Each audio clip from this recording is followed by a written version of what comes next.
Shalom, selamat siang semuanya. Shalom ya, mungkin ada beberapa juga yang di luar negeri ya. Shalom semuanya, yang ada di luar kota, shalom ya. Di hari ini kita akan sama-sama belajar. Oh sebentar ya, di studio ini agak bergema yang bener ya. Oh biar aja ya, oke. Ya, kita akan hari ini sama-sama belajar Math Your Spiritual Weapon ya. Sebelum kita ke slide yang selanjutnya, sebenarnya tema mulut ini atau math ini tema yang besar ya. Kenapa tema yang besar? Ya, kalau teman-teman perhatikan ya di 2 minggu yang lalu ya kan kita sama-sama merayakan Rosh Hasanah, ya kan? Tahun yang baru, ada penuaian yang baru, ya kan? Ada jiwa-jiwa yang baru. Amin dong, amin. Ya, amin ya, ada jiwa-jiwa yang baru, ya kan? Ada perkara-perkara yang baru di dalam Tuhan, ada kekuatan yang baru juga di dalam Tuhan. Nah, eh, tahun ini itu dibilang tahun 5786 atau kita sebutnya PayVav ya. Pay-nya itu 80, Vav-nya itu 6. Nah, Pay yang 80 ini itu adalah mulut ya. Ini saya refresh lagi ya teman-teman ya. Di 2 minggu belakangan ini kita berbicara ya kan tentang PayVav. Nah, seperti teman-teman bisa mungkin apa namanya telah pelajari, mungkin ada teman-teman yang udah belajar ya. Nah, jadi PayVav ya, tahun Pay itu karena di angkanya adalah puluhan, jadi sebenarnya Pay yang artinya juga mulut ya, 80 yang artinya juga mulut dan berkaitan dengan mulut, ini adalah topik yang sebenarnya 10 tahun teman-teman ya. Dari tahun 5780 ya, artinya dari 6 tahun yang lalu sampai 4 tahun ke depan ya. Yang mesti kita perhatikan dan kita pastikan adalah ada kekudusan mulut kita selama 10 tahun ini ya. Ya nggak cuma 10 tahun ini sih, sampai akhir hidup kita pastikan mulut kita kudus. Amin teman-teman. Ya, jadi demikian. Tapi penekanan yang sangat luar biasa mengenai mulut ini. Ya, kalau di tahun yang lalu peiheh itu kan mulut dan juga nafas kehidupan atau roh Allah. Ya, kita memperkatakan janji-janji kebenaran Tuhan. Apa namanya, kita ikrarkan dan kita proclaim ya janji-janji kebenaran firman Tuhan ya dengan mulut kita. Di tahun ini dibilang peivav ya, mulut dan kait ya. Nah, jadi artinya apa mulut dan kait? Artinya adalah dengan perkataan kebenaran firman Tuhan itu harus diiringi dengan tindakan atau melakukan firman. Katakan amin saudara-saudara. Ya, jadi nggak cuman mulut ya, tapi juga melakukan kebenaran firman Tuhan tersebut. Ya, nggak akan bosan-bosan teman-teman ya. Dari tahun ke tahun di dalam 4, 5 tahun, 6 tahun belakangan ini ya ada penekanan lebih lagi tentang ketika kita saat teduh ya kan, pastikan kita ketika kita mendapati isi hati Tuhan ya kan, kemudian kita ucapkan ulang kembali ya janji kebenaran firman Tuhan itu dan perkataan sampai iman kita bangkit ya. Tapi sangat apa ya namanya ya, sangat urgent, sangat penting sekali untuk tahun ini nggak cuma kita memperkatakan, tapi kita juga menjadi pelaku-pelaku firman.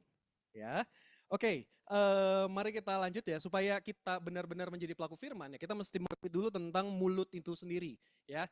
Mari kita lihat di slide yang berikutnya mulut ya, tentang mulut. Nah, kalau kita baca kebenaran firman Tuhan, sebenarnya tentang mulut itu tersebar di berbagai ayat, di berbagai bagian dalam firman Tuhan dari Kejadian sampai ke Wahyu. Ya, jadi kalau misalnya mulut, bibir, lidah, ya, itu sebenarnya biasanya akan diikuti dengan perkataan, ya, atau diikuti dengan ucapan-ucapan. Ya, ketika teman-teman memperhatikan ayat kebenaran firman Tuhan tentang perkataan, tentang ucapan, sebenarnya ini ada hubungannya dengan mulut yang kita lagi akan berbicara sekarang. Ya, mari kita lihat sama-sama Wahyu 1 ayat 16. Nah, sesuai dengan topik kan Math Your Spiritual Weapon ya. Kita lihat Wahyu 1 ayat 16. Oke ya, saya buka dulu. Oke, amin ya. Wah, di studio ini sangat responsif, aktif dan agresif ya. Wah, apa namanya? Sukacita sekali ya, teman-teman ya. Oke. Wahyu 1 ayat 16. Nah, saya akan bacakan bagi kita semua. Dan di tangan kanannya ia memegang 7 bintang dan dari mulutnya keluar apa? Sebilah pedang tajam bermata dua.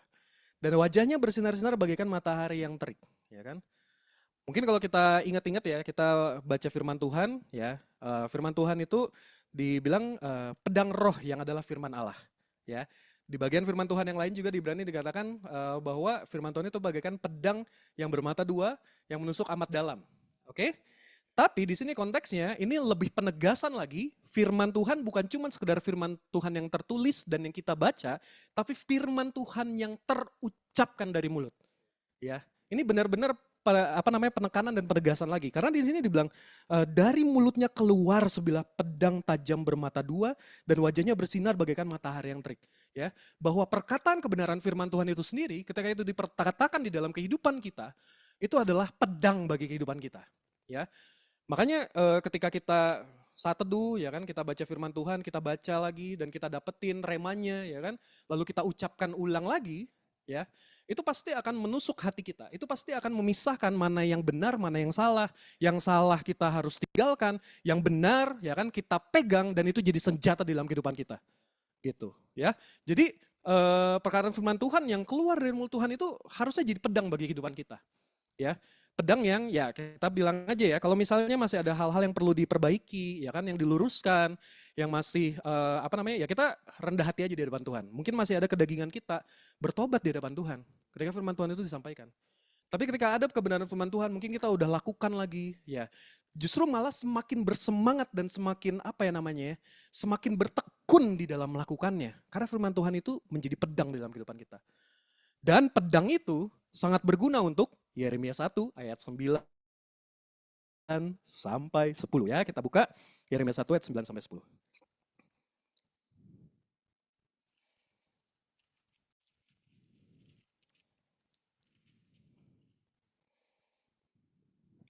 Oke, Yeremia 1 ayat 9 sampai 10. Ya. Lalu Tuhan mengulurkan tangannya dan menjamah mulutku. Tuhan berfirman kepadaku, sesungguhnya aku menaruh perkataan-perkataanku ke dalam mulutmu. Ketahuilah pada hari ini aku mengangkat engkau atas bangsa-bangsa, atas kerajaan-kerajaan untuk mencabut, merobohkan, membinasakan, meruntuhkan, membangun, dan menanam. Ya, 6. Wah, ada yang kelewat ya di situ ya. Mencabut, merobohkan, membinasakan. Nah, dari sini ya, membinasakan, meruntuhkan, membangun, dan menanam. Ya, itulah kebenaran firman Tuhan. Ya, jadi ketika kita selaras mulut kita dengan mulutnya Tuhan, ya, kuasa yang muncul dari mulut kita itu punya kapasitas untuk ya ini tadi, mencabut, merobohkan, membinasakan, ya. Tapi apa ini mencabut, merobohkan, membinasakan ini, ya? Yang dibinasakan dan diruntuhkan kuasa dosa, kuasa kedagingan, segala pola-pola pikir dunia, segala keputusasaan, bela itu dirobohkan, dipatahkan dalam nama Tuhan Yesus. Ah, itu dia, ya. Jadi dicabut, dirobohkan, dibinasakan, ya kan, hancurkan dalam nama Tuhan Yesus. Tapi di satu sisi juga pedang kebenaran firman Tuhan itu dipakai untuk membangun dan menanam, ya. Makanya luar biasa sekali ya. Tuhan rindu ya kan, kalau dibilang ya kan, yang mencabut dan menanam ya, firman Tuhan membuat kita bertobat ya kan. Oh Tuhan ampuni saya Tuhan, oke Tuhan saya tidak melakukan lagi. Tapi puji Tuhan di dalam Tuhan ya, 1 Yohanes 1 ayat 9 bahkan mengatakan ya, jika kita mengaku dosa kita maka Ia adalah setia dan adil sehingga Ia akan mengampuni segala dosa kita dan menyucikan kita dari segala kejahatan. Ada part menyucikan kita dari segala kejahatan, teman-teman. Artinya apa? Ada part di mana dari titik itu sampai titik yang ke depan lagi, Tuhan mau kejahatan itu hancur dalam kehidupan kita, kekudusan itu berjalan, mengiringi kehidupan kita. Ya. Nah, itu dia luar biasa ya kan. Jadi membangun dan menanam ya, nggak cuma mencabut, merobohkan, membinasakan ya. Kita berduka cita karena kita murid-murid Tuhan ya kan, sadar oh ya ada yang salah ya kan, berduka cita kan itu, tapi nggak berhenti di sana. Tapi dibangun dan ditanam. Wah, luar biasa sekali ya. Pedang macam mana ini? Ya firman Tuhan, ya kan? Ya, itu dia luar biasa. Nah, dan biarlah perkataan mulut kita itu memperkatakan kebenaran firman Tuhan yang sangat luar biasa ini, yang membangun ini. Nah, dikatakan bahwa firman Tuhan itu adalah pedang. Ya, mari slide selanjutnya, Kak. Nah, dibawa untuk berperang. Namanya juga pedang, ya kan? Dia adalah senjata dan dibawa untuk berperang. Nah, kita berperang melawan apa? Ya, di sini saya menginventarisir ada 5 ya. Melawan kuasa dosa, melawan kedagingan, melawan rasa takut, putus asa dan kegentaran. Nah, Melawan pola pikir yang menentang pengenalan Tuhan, dan juga melawan segala sistem dunia yang nggak sesuai dengan rancangan kerajaan Allah. Ya, yuk coba kita lihat yang pertama ya, melawan kuasa dosa. Nah, Mazmur 32 ayat 5.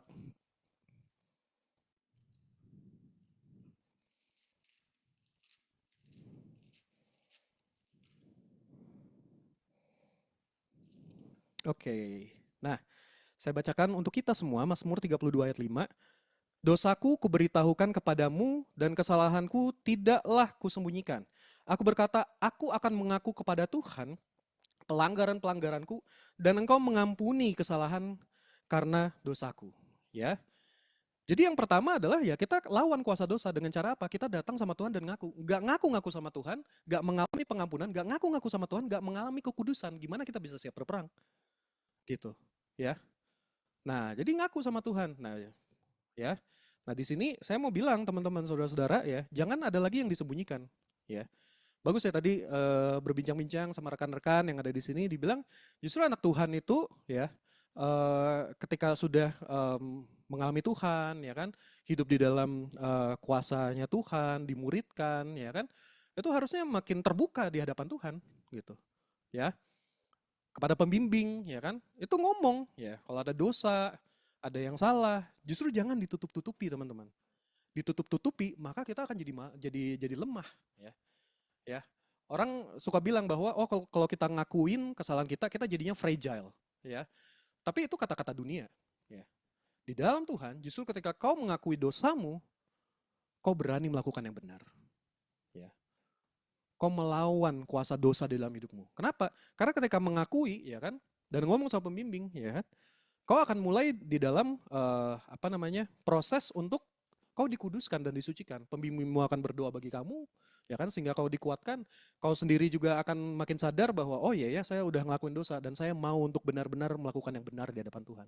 Kau sendiri akan jadi sadar, kau sendiri akan menjadi kuat, kau sendiri akan mempersenjatai dirimu untuk melawan intimidasi iblis.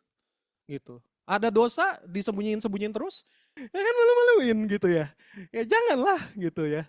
Ya karena kau nggak lawan kuasa dosa itu dengan kau mengakui. Ya. Ya, jadi jangan ketika ada dosa kita sembunyikan, nggak ada anak Tuhan kayak gitu. Ya, anak Tuhan sembunyi-sembunyi itu nggak alkitabiah. Ya, anak Tuhan yang apa namanya, kalau udah salah nggak terbuka itu bukan anak Tuhan yang rohani, nggak rohani itu. Ya. Tapi memang ya kan jangan jatuh bangun terus dalam dosa ya. Kalau jatuh bangun terus dalam dosa gimana Kak? Ya kan Tuhan pasti ampuni nggak? Tuhan pasti ampuni ya. Tapi gini lah, kalau terus menerus jatuh bangun dalam dosa, ya nggak bertumbuh hidupmu. Begitu aja terus, ya kan? Begitu terus. Kayak gini, kayak sekolahan, ya kan? Anak SD kelas 1, 1 tambah 1 sama dengan 2. Nah dia salah, 1 tambah 1 sama dengan 3. Nah kan? Oke, ketahuan lah salahnya. Ya udah, oh ya ngaku ya misalnya salah. Oke ya, yang benar ya. Oke. Besoknya ditanya lagi sama gurunya, 1 tambah 1 sama dengan berapa? Berapa jawabannya? 2. Anaknya jawabnya apa? 4. Apa yang terjadi sama anaknya? Terus menerus kayak begitu selama 1 tahun, apa yang terjadi sama anak itu? Ya nggak naik kelas. Jangan-jangan nggak bertumbuh terus kenapa? Karena dosa lagi. Ya, gitu. Ya, lawan kuasa dosa itu. Ya, akui dan tinggalkan. Ya, di ayat lain Amsal 28 ayat 13 ya kan. Ketika kita mengakui dan meninggalkan dosa itu, maka yang terjadi adalah kita disayangi sama Tuhan. Kau dikuatkan sama Tuhan, kau disiapkan sama Tuhan untuk kau berperang untuk melawan yang lebih lagi gitu ya kan. Belum lagi poin 2, poin 3, poin 4, poin 5 teman-teman. Ya. Ya, jadi lawan kuasa dosa dengan pengakuan, ya. Nah, kemudian yang kedua, melawan kedagingan. Nah, ini kalau lihat ayatnya hafal nggak ini? Apa nih teman-teman? Matius 4 ayat 4, 7 dan 10. Masih ingat nggak? Apa? Apakah Thomas? Nggak apa-apa. Itu bukan dari roti saja ya. Tapi dari nasi padang. Oh salah, bukan. Nggak gitu firmannya, enggak ya teman-teman ya. Itu salah ya kan, itu contoh yang salah. Nah, Matius 4 ayat 4 dan 7 dan 10 ya kan. Dilawan ini Yesus berperang lawan iblis langsung literally ya. Langsung dilawan ya. Dan yang iblis gocoh adalah perkara-perkara daging sebenarnya ini ya. Coba kita lihat ya, Matius 4 ayat 4, 7 dan 10. Ayat 4-nya, Biar konteks saya bacain semua ya teman-teman ya. Nah, maka Yesus dibawa oleh roh ke padang gurun untuk dicobai iblis. Dan setelah berpuasa 40 hari dan 40 malam, akhirnya laparlah Yesus. Lalu datanglah si pencoba itu dan berkata kepadanya, jika engkau anak Allah, perintahkanlah supaya batu-batu ini menjadi roti. Tetapi Yesus menjawab, ada tertulis, manusia hidup bukan dari roti saja, tetapi dari setiap firman yang keluar dari mulut Allah. Kemudian iblis membawanya ke kota suci dan menempatkan dia di bubungan bait Allah. Lalu berkata kepadanya, jika engkau anak Allah, jatuhkanlah dirimu ke bawah, sebab ada tertulis mengenai engkau, ia akan memerintahkan malaikat-malaikatnya, dan mereka akan menatang engkau di atas tangannya, supaya kakimu jangan terantuk kepada batu.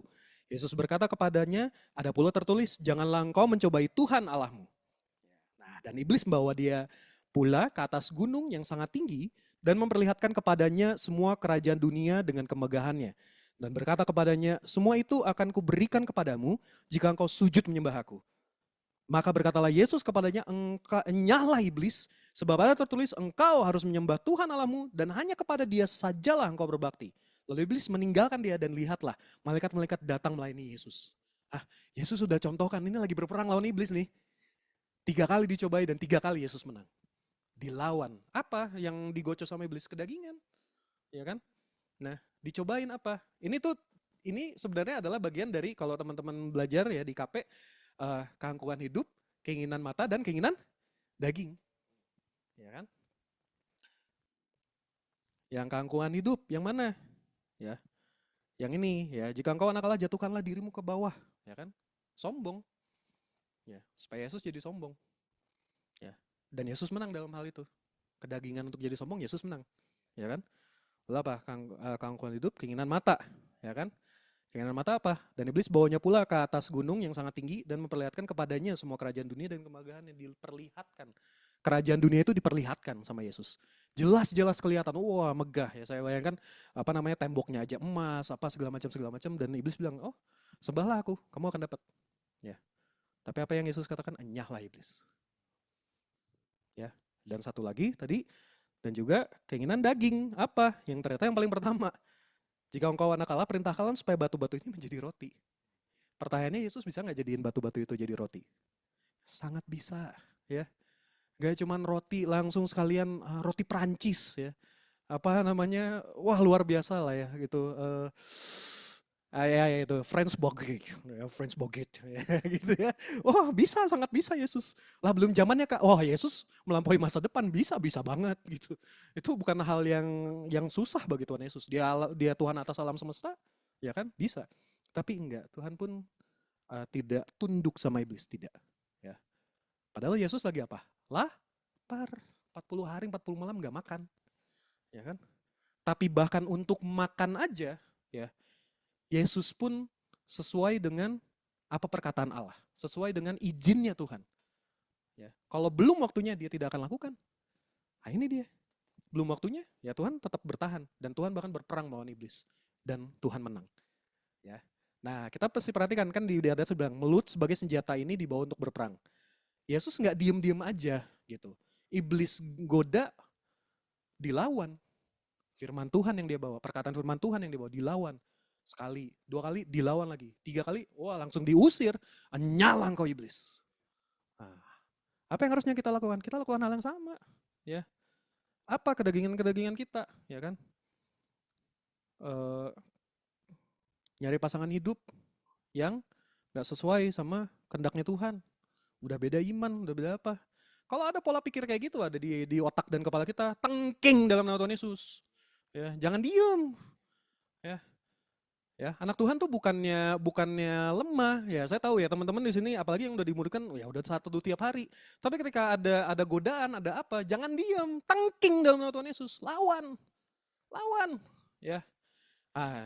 Yang konteksnya mirip banget sama ini, misalnya puasa ya kan, udah berjanji nih, udah bersepakat sama Tuhan. Oke, saya buka jam 6 sore. Ya. Jam 1 siang mamang bakso di depan rumah lewat ya kan. Jam 2 ompe-empe lewat, ya kan. Ya teman-teman, kalau teman-teman ke rumah saya itu beneran terjadi ya. Jadi Batagor jam 12 siang ya kan. Jam 2 pempek lewat ya kan. Nah kalau mamang baksonya agak malam ya kan. Kadang jam 6, kadang jam 7. Nah kalau yang itu udah jam buka puasa, oh salah ya. Nah ya jadi bisa ya kan. Nah lawan kedagingan itu tuh dilawan ya. Kau lagi melakukan pekerjaanmu ya. Lalu kemudian megang handphone, sambil megang handphone, ada notifikasi nih. Apa nih? Ya, buat yang pelajar, ada teman-teman bilang mabar yuk, ya kan? Ya, tangking dalam nama Tuhan Yesus. Oh jangan teman-teman ya. Oh pergi kau dalam nama Yesus. Ya kalau dia udah ganggu banget ya boleh lah ya. Tapi poinnya ya di dalam hati ya kan dan perkatakan itu ya tidak Tuhan dalam nama Tuhan Yesus. Saya mau tetap fokus dalam nama Tuhan Yesus. Ya lawan gitu. Tetap fokus ya. Jadi perkatakan gitu, pakai mulut kita ya. Jadi dilawan kedagingan itu. Apapun godaan-godaan yang menjauhkan kita dari kasih karunia Tuhan, godaan-godaan yang menjauhkan kita dari panggilan-panggilan Tuhan, godaan-godaan dari kita melakukan kebenaran firman Tuhan. Oh, maksudnya menjauhkan kita dari melakukan firman Tuhan gitu. Lawan. Ya. Oke, teman-teman. Ya, itu yang melawan dosa dan juga melawan kedagingan. Nah, naik level lagi ya kan. Oke, menjaga kekudusan, kedagingan juga dilawan. Nah, yang mesti kita lawan berikutnya adalah rasa takut, rasa putus asa dan juga kegentaran ya. Mazmur 27 ayat 1 sampai 3 ya. Kita baca ya.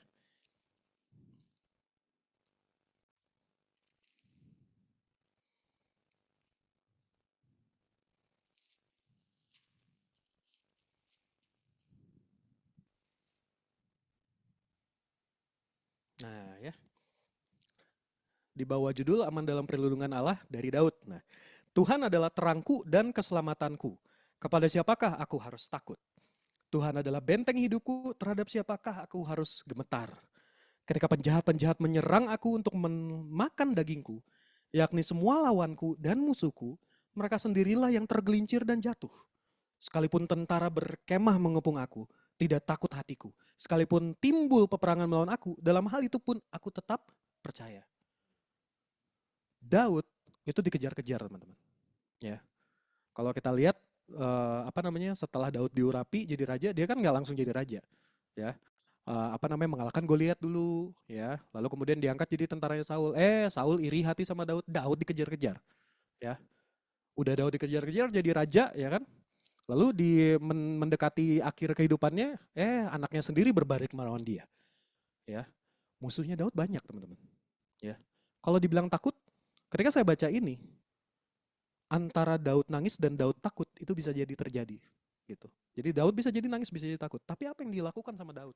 Yang membedakan dia, Raja Israel, dengan raja-raja yang lain. Yang membedakan dia yang bahkan sampai dihormati sama 3 agama. Daud. Ya. Apa? Daud memperkatakan kepada kegentaran itu, berhenti dalam nama Tuhan Yesus. Aku mau jadi berani dalam nama Tuhan Yesus. Ya, sekalipun takut. Oke, ya kan? Tapi dari mulutnya diperkatakan, tidak Tuhan, engkaulah kekuatanku, engkaulah benteng hidupku. Tidak Tuhan, mau siapapun menyerang aku pasti menang dalam engkau Tuhan. Lawan. Rasa takut, putus asa, kegentaran. Mungkin kita lagi ngalamin permasalahan-permasalahan, mungkin ada rasain mentok misalnya. Ya. Perkatakan apa? Bahwa kau menang di dalam Tuhan. Perkatakan bahwa di ujungnya sana, di setelah tembok ini dihancurkan, ya, kau akan mendapati kau berada di dalam tanah perjanjiannya Tuhan. Gitu. Lawan. Ya, ya. Pertempuran kita sebelum pertempuran yang fisik itu ada di pikiran kita, teman-teman. Ya, itu ada di pikiran kita. Seringkali yang jadi batasan itu mungkin bukan masalahnya, bukan. Tapi bagaimana pikiran kita memandang masalah tersebut. Gitu. Ya. Dan itu wajar ya, karena apa? Ya kan? Karena kita manusia ya kan diciptakan segambar dan serupa dengan Tuhan, punya perasaan, punya pemikiran, ya kan? Tapi pemikiran yang mana yang kau persilahkan dan yang kau izinkan untuk ada di pikiranmu, gitu. Persilahkan keberanian ada di dalam pikiranmu. Persilahkan kemenangan demi kemenangan, ya kan? Kemenangan dulu ada di dalam pikiranmu, ada di dalam otakmu, ada di dalam hatimu, gitu. Ya, bukan rasa takut, bukan rasa putus asa, dan juga bukan kegentaran. Ya, nah makanya Daud mengalami kemenangan demi kemenangan dan kemenangan demi kemenangan. Ya, gitu ya. Jadi mulut kita ini adalah senjata untuk membuat kita menang ya. Menang itu di mulut dulu ternyata. Ya, menurut kebenaran firman Tuhan ini. Ya. Oke, lanjut dulu ya. Dan kemudian juga senjata ini, mulut ini dipakai untuk berperang melawan pola pikir yang menentang pengenalan akan Tuhan. Nah, sekaligus saja ya, sama yang kelima, melawan segala sistem dunia yang gak sesuai rancangan kerajaan Allah ya. Kita lihat 2 Korintus 10 ayat 5.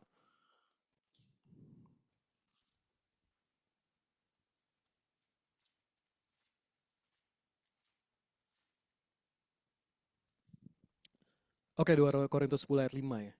Kami mematahkan setiap siasat orang dan merubuhkan setiap kubu yang dibangun oleh keangkuhan manusia untuk menentang pengenalan akan Allah. Kami menawan segala pikiran dan menaklukkannya kepada Kristus. Ya.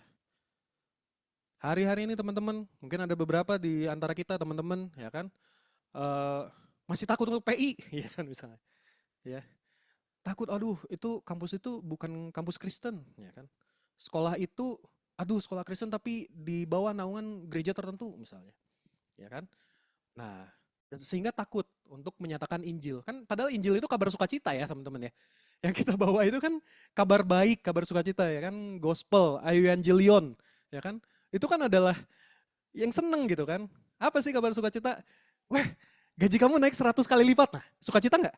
Sukacita. Nah, tapi bahkan melampaui itu. Apa? Hey, ada Yesus yang menyelamatkan engkau.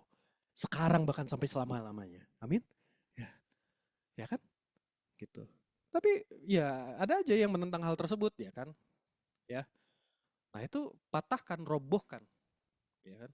Dilawan. Pola pikir yang menentang pengenalan akan Tuhan itu dilawan. Ya.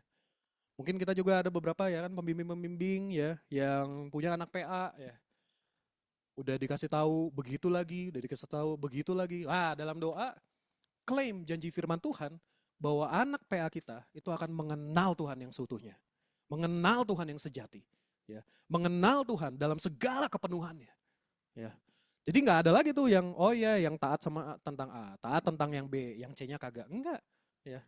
Lawan klaim dalam doa. Yes, jadilah berhasil dalam nama Tuhan Yesus. Ya, gagal lagi enggak? Jadilah berhasil dalam nama Tuhan Yesus. Ya, ya menentang pengenalan akan Tuhan. Ya. Dan segala sistem dunia yang enggak sesuai rancangan kerajaan Allah. Nah, ini mulut dipakai untuk berperang sampai ke bahkan sistem dunia. Ya, yang enggak sesuai rancangan kerajaan Allah. Ya. Apa namanya? Saudara saya mikir dulu ya. Kayaknya tadi keinget satu ingetan tapi lupa. Hmm, hmm, hmm, hmm. Gini teman-teman, ya. Ini mungkin kalau teman-teman tahu ya kan di tahun 1990 itu sebelum 1990 itu komunisme itu merebak lah di seluruh dunia ya kan. Sebenarnya sistem komunisme itu enggak langsung semata-mata berhubungan sama ateisme, enggak teman-teman ya kan yang tentang pengenalan Tuhan. Tapi ternyata dalam praktiknya banyak itu diiringi dengan ateisme tersebut. Kenapa? Karena supaya masyarakat itu mau tunduk sama pemerintah nggak boleh ada lagi sosok otoritas selain pemerintah, paham ya? Makanya jadinya komunisme ya dan seringkali disusupi dengan pola pikir ateisme. Nah, uh, yang saya ingat adalah ada beberapa hamba-hamba Tuhan ya kan di negara-negara yang liberal gitu ya, itu terus-menerus berdoa ya, dan terus-menerus berdoa dan terus-menerus berdoa. Karena yang dilawan itu bukan ideologinya, enggak, bukan ideologinya teman-teman. Ya, karena ternyata yang dilawan itu adalah roh yang di belakangnya. Ya. Tapi apa yang terjadi dengan hasil dari doa dari hamba-hamba Tuhan ini? Yang terjadi adalah akhirnya di tahun 90 salah satu negara yang cukup besar ya kan, bukan cukup lagi, itu paling besar di waktu itu, paling besar di dunia, sekarang kan Cina ya. Paling besar di dunia yaitu Uni Soviet. Itu sampai mereka benar-benar bubar komunismenya. Pecah semua negara-negaranya, bahkan Rusia ya. Sekarang di hari ini mau mereka bilang bahwa oh iya apa namanya, mau orang-orang banyak menganalisis masih ada sisi-sisi komunismenya, mereka nggak berani ngomong kalau mereka itu komunis. Ya. Yang dipatahkan adalah apa? Rohnya, teman-teman. Yang menentang pengenalan Tuhan. Ya kan? Sekarang apa yang terjadi? Ya kan di Rusia ya orang udah boleh lagi kan untuk beragama ya kan. Lalu kemudian apa namanya kan mereka kan ortodoks Rusia. Nah, dulu zaman komunisme itu sampai diberangus ya kan. Orang datang ke gereja cuma sebagai ritual aja ya atau kebiasaan aja. Tapi sekarang orang-orang bisa dengan bilang, "Oke, aku ortodoks Rusia." Ya. Itu kenapa? Karena hasil dari doa-doa hamba Tuhan yang memperkatakan bahwa roh itu harus dihancurkan dalam nama Tuhan Yesus. Dan terjadi. Ya, terjadi. Dalam sejarah dunia ini terjadi. Sistem dunia yang gak sesuai rancangan kerajaan Allah itu dipatahkan, benar-benar dipatahkan. Nah, ya.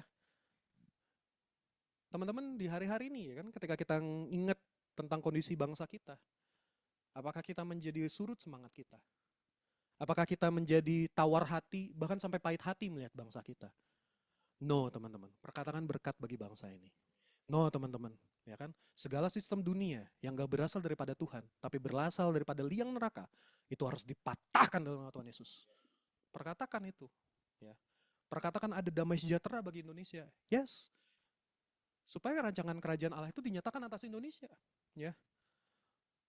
Saya yakin dan percaya ini karena anak-anak Tuhan atas Indonesia ini benar-benar berdoa dengan sangat-sangat sungguh. Sehingga yang terjadi di kita, ya kita bandingkan aja ya dengan negara-negara lain ya.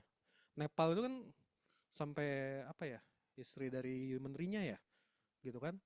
Sampai disiksa, sampai apa dan lain sebagainya. Ya. Kita kan nggak terjadi hal yang seperti itu. Ya, oke. Cuman beberapa hari udah gitu surut. Ya. Karena apa? Akhirnya orang-orang, ya saya yakin itu dengan tuntunan Tuhan dan juga dengan hikmat Tuhan, akhirnya bukan demonya yang penting. Yang penting ada perubahan nggak gitu. Ya kan? Dan akhirnya disurutkan dan ya itu tuntutan masyarakat itu. Saya yakin itu adalah hasil dari anak-anak Tuhan yang memperkatakan berkat dan damai sejahtera atas Indonesia. Ya. Terus menerus ya. Jangan takut, jangan patah arang ya. Kalau kita di hari-hari ini ngalamin gaji saya kayak gini karena pemerintah. Aduh, jangan kayak gitulah pola pikirnya. Ya. Waduh, hari ini MBG keracunan. Wah, karena pemerintah, ya kan? Aduh, bukan masalah benar dan salah. Masalahnya adalah setelah kita mendengar itu, apa respon kita? Apa mulut kita ngomongnya kayak gimana gitu. Ya. Ya, kemarin pas lagi baca koran ya kan, saya puji Tuhan ya di handphone ini tuh bisa ini ya kan, salah satu brand tertentu itu ternyata berlangganan langsung dengan koran nasional gitu ya. Jadi dengan legal saya bisa akses koran gitu kan. Nah, itu saya baca terus ya kan tentang MBG itu ya. Ya. Saya bilang oke, terlepas dari apapun itu yang terjadi, saya mau memperkatakan berkat atas makanan-makanan yang disebarkan atas Indonesia dalam nama Tuhan Yesus. Gitu. Enggak, orang bisa bilang, oh ini karena itu. Oke, gitu kan. Tapi mulutmu ngomongnya apa? Kau mengutuki pemerintah? Mulutmu ngomong apa? Kau mengutuki yang lain? Itu adalah hal yang harus dibereskan, setuju. Ya kan? Itu hal yang perlu dikaji ulang, setuju. Ya. Tapi mulutmu ngomongnya apa? Ini dia yang anak-anak Tuhan kadang suka ngasal, gak bisa. Ya, gak bisa di dalam Tuhan. Ya. Tuhan sendiri berkata ya kan, usahakanlah ya kan kesejahteraan kota di mana engkau aku buang. Apakah kita berdoa? Apakah kita mengusahakan kesejahteraan tempat di mana kita berada? Itu konteksnya dibuang loh. Bangsa Israel udah punya tanah perjanjian di Kanaan. Itu dibuang loh. Ya. Ke Babel atau ke Mesir ya? Yang itu ya. Ya kan dibuang lah ke luar negeri gitu kan. Orang-orang yang gak mengenal Tuhan. Tanah itu orang yang gak mengenal Tuhan. Tapi Tuhan aja bilang ya kan, bertitah, doakanlah ya kan, usahakanlah kesejahteraan negeri di mana engkau aku buang. Itu dibuang. Kita lahir di Indonesia teman-teman. Ya mayoritas yang ada di sini. Ya kan mayoritas yang online. Kita lahir ada di Indonesia. Lalu kita memperkatakan kutuk atas Indonesia. Malu-maluin teman-teman. Gak bisa kita kayak gitu. Ya kan? Dari mulut yang sama keluar berkat, mana bisa dari mulut yang sama keluar kutuk? Gak ada itu. Ya. Jadi yang dilawan sistem dunia, iya kita lawan, oke. Kita lawan, Tuhan aku klaim ya Bapak, segala ketidakadilan diusir keluar atas Indonesia dalam nama Tuhan Yesus. Ya, aku klaim ya Bapak. Ya, ada kesejahteraan atas bangsa ini ya Bapak. Bangsa ini jadi kaya dalam nama Tuhan Yesus. Lawan segala sistem yang memiskinkan bangsa ini, lawan dengan perkataan kita. Ya. Ini sistem dunia yang gak sesuai rancangan kerajaan Allah, lawan. Nah itu dia, mulut ini senjata yang dibawa untuk berperang. Nah kita berada di tahapan mana ya kan? Menangkan lima-limanya teman-teman. Ya. Menangkan dengan mulut kita dalam lima-limanya. Atas kuasa dosa, atas kedagingan, atas rasa takut, putus asa dan kegentaran, pola pikir yang menentang pengenalan Tuhan, dan juga sistem dunia yang gak sesuai rancangannya kerajaan Tuhan. Ya. Nah, senjata dipakai untuk berperang. Senjata itu harus punya kualitas yang baik. Ya, gak usah senjata deh, pisau aja di dapur. Kalau pisaunya itu nggak tajam, dia nggak akan bisa untuk memotong bawang, ya kan, potong apa namanya wortel, ya. Bahkan komentar-komentar dari chef-chef ya, yang orang-orang yang masak bilang, justru pisau yang tidak tajam itu berbahaya, ya kan? Kenapa? Bayangin, bayangin, motong wortel berhenti di tengah-tengah, ah, ya kan? Nyabutnya lagi bahaya nggak? Bahaya, ya. Mau diterusin juga nggak bisa terus, tapi nyabutnya lagi bisa kelempar pisaunya. Berbahaya, harus tajam. Ya. Nah, karena harus tajam, harus diasah. Nah, mari kita lihat teman-teman. Ya, jadi senjata tadi gunanya udah ya. Nah, tapi senjata apa namanya spiritual weapon mulut kita ini itu ternyata harus diasah. Ya, supaya apa? Supaya pedangnya tajam dan kita memang bisa nampak mahir. Ya, selain apa namanya mulutnya diasah harus lebih terampil juga untuk menggunakannya.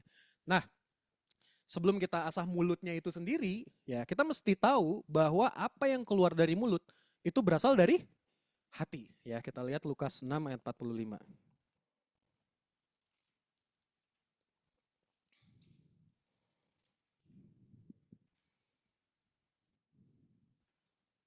Nah, Lukas 6 ayat 45 di sini dikatakan, ya, orang yang baik mengeluarkan barang yang baik dari perbendaharaan hatinya yang baik, dan orang yang jahat mengeluarkan barang yang jahat dari perbendaharaan yang jahat. Karena yang diucapkan mulutnya meluap dari hatinya, gitu. Ya. Jadi gini teman-teman, ya keinget juga ya tentang cerita Paulus ya. Paulus berada di satu kota, lalu kemudian ada seorang wanita dukun ya, ada dukun ya kan di sana, enggak bukan wanita ya, dia dukun lah pokoknya. Nah kan, lalu memperkatakan, oh orang-orang ini adalah utusan Allah ya kan, orang-orang ini adalah hamba Tuhan dan lain-lain segala macam. Tapi lihat, apa yang keluar mulut berasal dari hati. Apa yang ditangkap sama Paulus di waktu itu? Hatinya, ya kan? Yang dipenuhi oleh kejahatan, hatinya yang dipenuhi oleh kelicikan, hatinya yang dipenuhi oleh ya kebohongan gitu. Ngomongnya A tapi di hatinya B sebenarnya. Apa yang terjadi akhirnya ditengking sama Babang Paulus. Tengking men. Ya, keluar dalam Tuhan Yesus. Kenapa? Karena hatinya nggak beres. Ya. Nah, boro-boro tentang senjata ya.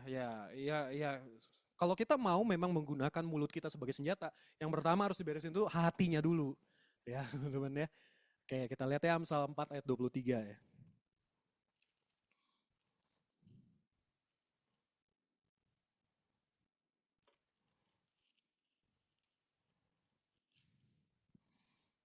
Oke, Amsal 4 ayat 23 dibilang di sini ya. Jagalah hatimu dengan segala kewaspadaan karena dari situlah terpancar kehidupan, ya. Corongnya dari mana? Mulut. Kehidupan itu bisa terpancar kenapa? Karena mulut kita, ya kan? Ya. Tapi yang harus dijaga duluan itu adalah apa? Hatinya duluan yang dijaga, ya. Hatinya duluan yang dipastikan lurus di hadapan Tuhan. Hatinya yang dipastikan ya dipenuhi oleh kebenaran-kebenaran firman Tuhan dan mempersilahkan Roh Kudus untuk bekerja di dalam hatinya. Nah, gitu. Ya, jadi yang pertama kali harus kita jaga adalah hati kita dari yang jahat. Hati kita dari ketidakkudusan. Hati kita dijaga dari ketidakbenaran. Hati kita yang dijaga dari hal-hal yang di luar dari kekudusan Tuhan, gitu. Ya. Jadi yang pertama kali ya, yang paling pertama banget yang harus dicek adalah hati ya, sebelum mulutnya ya. Nanti kita juga akan lihat ya cara melatih mulut kita ya. Tapi yang pertama harus diberesin hatinya dulu. Nah, cara kita menjaga hati ya. Bilang di sini yang pertama adalah ya dengan rendah hati, mari kita terus minta Tuhan memperbaharui hati kita ya. Mazmur 51 ayat 12.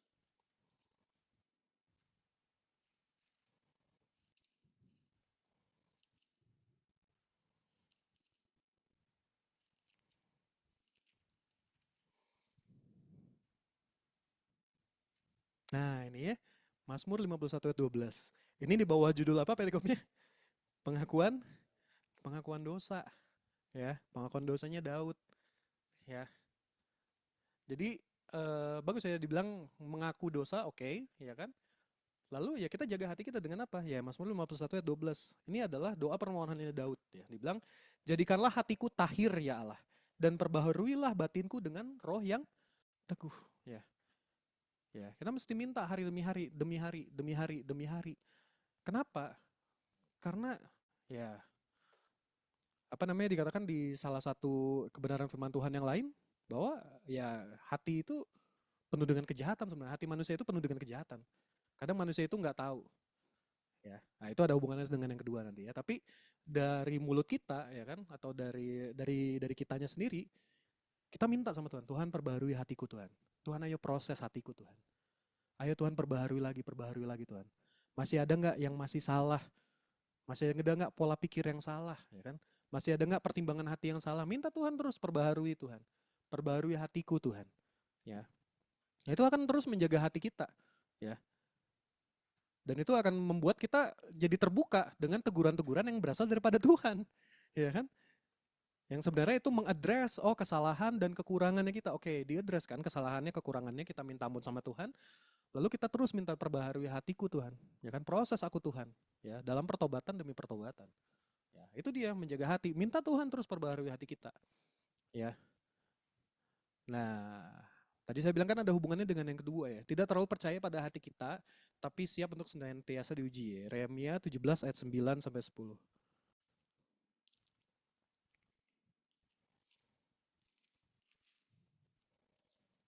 Nah, ini dia ya.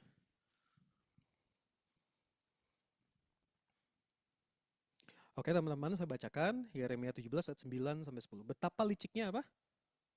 Hati. Lebih licik daripada segala sesuatu. Hatinya sudah membatu, siapa yang dapat mengetahuinya? Nah, tapi lihat ayat 10. Aku Tuhan yang menyelidiki hati, yang menguji batin untuk memberi balasan kepada setiap orang setimpal dengan tingkah langkahnya, setimpal dengan hasil perbuatannya. Ya. Kenapa ya? Karena ya apa namanya semenjak manusia jatuh dalam dosa, ya kan? eh, ada karakter-karakter dosa itu yang mengikat di hati manusia sebenarnya. Ya.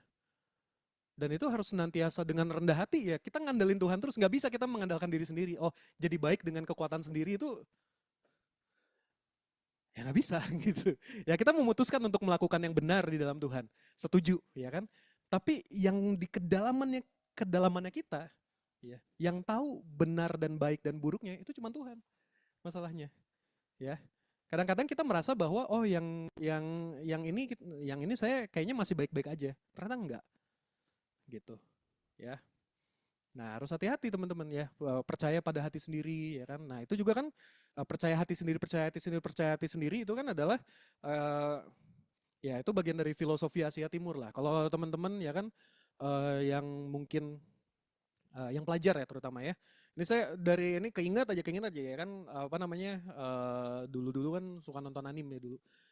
Beberapa karakternya tuh suka dibilangin ya kan sama yang lainnya, percaya hatimu ya kan. Ya kan kalau bahasa Jepangnya jibun oh kakete ya kan. Percaya dirimu sendiri ya kan. Jibun oh kakete hai ya kan. Ya, apa segala macam. Ya. Tapi hati manusia ya yang nggak berpaut sama Allah pasti ujung-ujungnya juga tetap maut. Ya. Bagus ya. Ada buku Watchmeni bilang judulnya aja udah hah gitu kan. Orang baik masuk neraka, orang jahat masuk surga. Bukunya aja judulnya udah kayak gitu teman-teman. Kenapa? Karena kalau orang baik tanpa keselamatan di dalam Tuhan Yesus nggak akan bisa masuk surga. Mau usaha kayak gimana pun nggak bisa. Ya. Nah itu dia terlalu percaya pada hati sendiri. Ya kan? Baik, baik, baik. Nah dari baik, yang terbaik itu adalah daripada Tuhan. Gitu. Yang harus kita percaya adalah Tuhan. Ya kan? Jadi cara menjaga hati ya gini, keep on check aja gitu kan. Ya pasti ketika kita udah baca firman Tuhan, inputan-inputan kita udah benar ya kan. Kita bergaul di dalam lingkungan apa namanya anak-anak Tuhan, segala macam hal yang benar itu udah kita terbiasa untuk kita ketahui ya kan. Dan kita ketika kita memutuskan melakukan itu ya udah sesuai ya kan. Tapi tetap keep on check aja, Tuhan, saya tetap harus lakukan ini atau enggak? Tuhan, ini keputusan yang benar untuk diambil atau enggak? Gitu. Karena jangan percaya pada hati sendiri, tapi yang kita percaya adalah siapa? Tuhan. Justru dengan kita semakin mengenalkan Tuhan, itu yang menjaga hati kita ya, dalam penundukan diri dan kekudusan di dalam Tuhan. Ya, gitu ya. Oke, nah cara yang ketiga untuk kita juga menyimpan janji firman Tuhan. Mazmur 119 ayatnya yang ke-11 ya. Ini kalau kita pemuridan ada ya di pelajaran 4 ya kan. Diulang lagi di KD1 ya. Mazmur 119 ayat 11.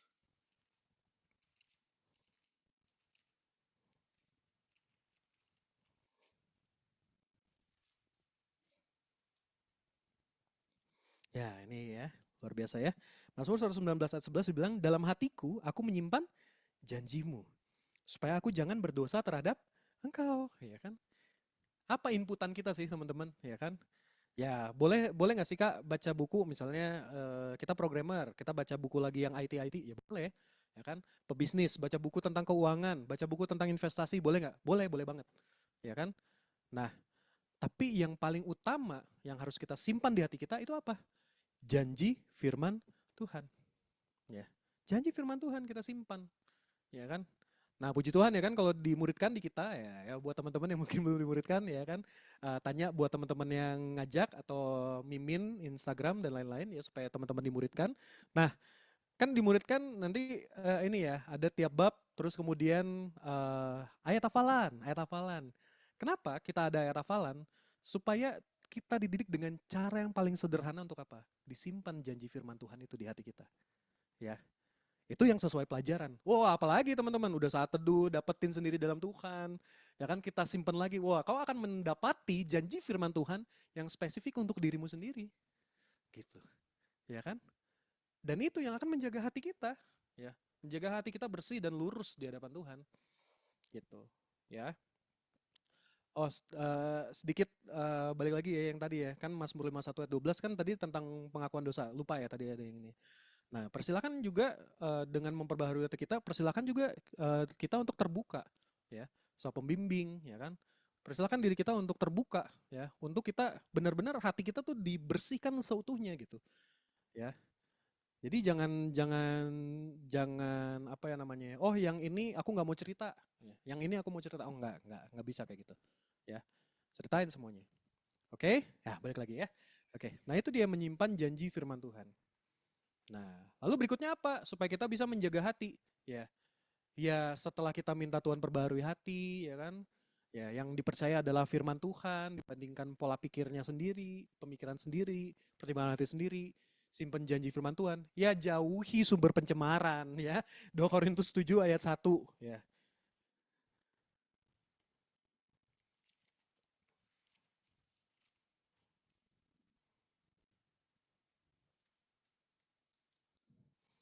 Dan sekarang oh 1 Korintus 2 Korintus 7. Oke. Ya, saya bacakan, saudara-saudaraku yang kekasih, karena kita sekarang memiliki janji-janji itu, marilah kita, dibilang di sini, menyucikan diri kita dari semua pencemaran jasmani dan rohani. Dan dengan demikian menyempurnakan kekudusan kita dalam takut akan Allah. Ya. Nah, jauhi sumber pencemaran, ya kan, di dalam hati kita. Ya.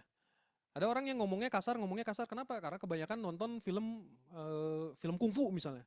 Ya kan, eh eh, Niao Shen Me, ya kan gitu gitu. Cat cat cat cat, ya kan. Suka dendaman jadinya, ya kan misalnya ya kan banyak kan tema tema klasik lah itu ya yang diulang-ulang terus dari tahun 1900 sampai tahun 2025 ya kan, balas dendam, balas dendam. Ya kan. Nah, coba deh teman-teman ya, kalau kita nonton, kita baca, kita dengarkan podcast juga misalnya ya kan, kita jadi tercemar, berhenti deh. Berhenti, nggak usah, ya kan? Jauhi sumber pencemaran hati itu, apapun itu bentuknya, ya kan? Yang dosa, wah apalagi, ya kan? Pornografi, wah apalagi itu mah udah bukan bukan jauhi lagi, itu mah lempar, robek, usir keluar ya kan, bakar, ya. Itu udah lebih lagi. Nah, itu apalagi? Nah, perkataan-perkataan yang apa namanya, yang mungkin baik, ya kan? Tapi nggak sesuai sama kebenaran firman Tuhan, hentikan. Hati kita jadi tercemar masalahnya. Ya, hentikan itu. Sehingga kalau hatinya udah tercemar, ngomongnya juga tercemar, teman-teman.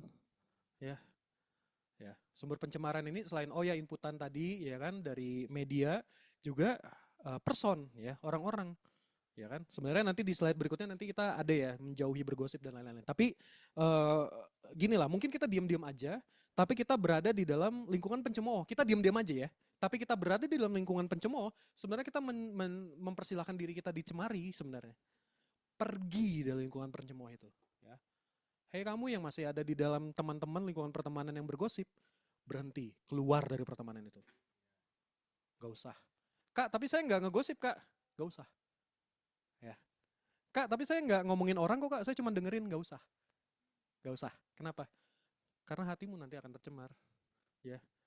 Nggak tinggal tunggu waktunya, nanti mulutmu juga akan memperkatakan hal yang nggak sesuai kebenaran firman Tuhan. Karena apa? Nggak jaga hati. Ya. Jangan singkirkan. Ya. Ya, apalagi udah kayak gitu, apa namanya, disulut lagi ya kan, ditambahin. Oh gitu ya? Oh ya kan gini. Come on lah, ya. Come on. Ya, udah 2025 ya. Gosip itu gak asik. Gak asik teman-teman. Gak bener. Karena apa? Karena gak bener. Gak sesuai firman Tuhan. Kebohongan. Ya. Gak membuat yang kita omongin berubah. Gak membuat diri kita berubah. Jadi berubah sih. Jadi apa ya istilahnya kalau anak zaman sekarang? Jadi apa? Kalau ngomongnya tuh ini, ngomongnya apa? Ini apa? Jadi toksik, ya. Jadi toksik ya, gitu, ya. Nggak usah, gitu. Oke, teman-teman ya. Singkirkan dirimu, ya kan? Pisahkan dirimu dari apa yang najis kata kebenaran firman Tuhan. Jangan, ya. Singkirkan, ya pencemaran hati itu ya, gitu ya, teman-teman, ya kan? Ya, tadi juga ya media-media, singkirkan, ya, jauhkan dirimu. Dan yang kelima adalah terus minta Tuhan selidiki hati kita ya. Mazmur 139 ayat 23 sampai 24.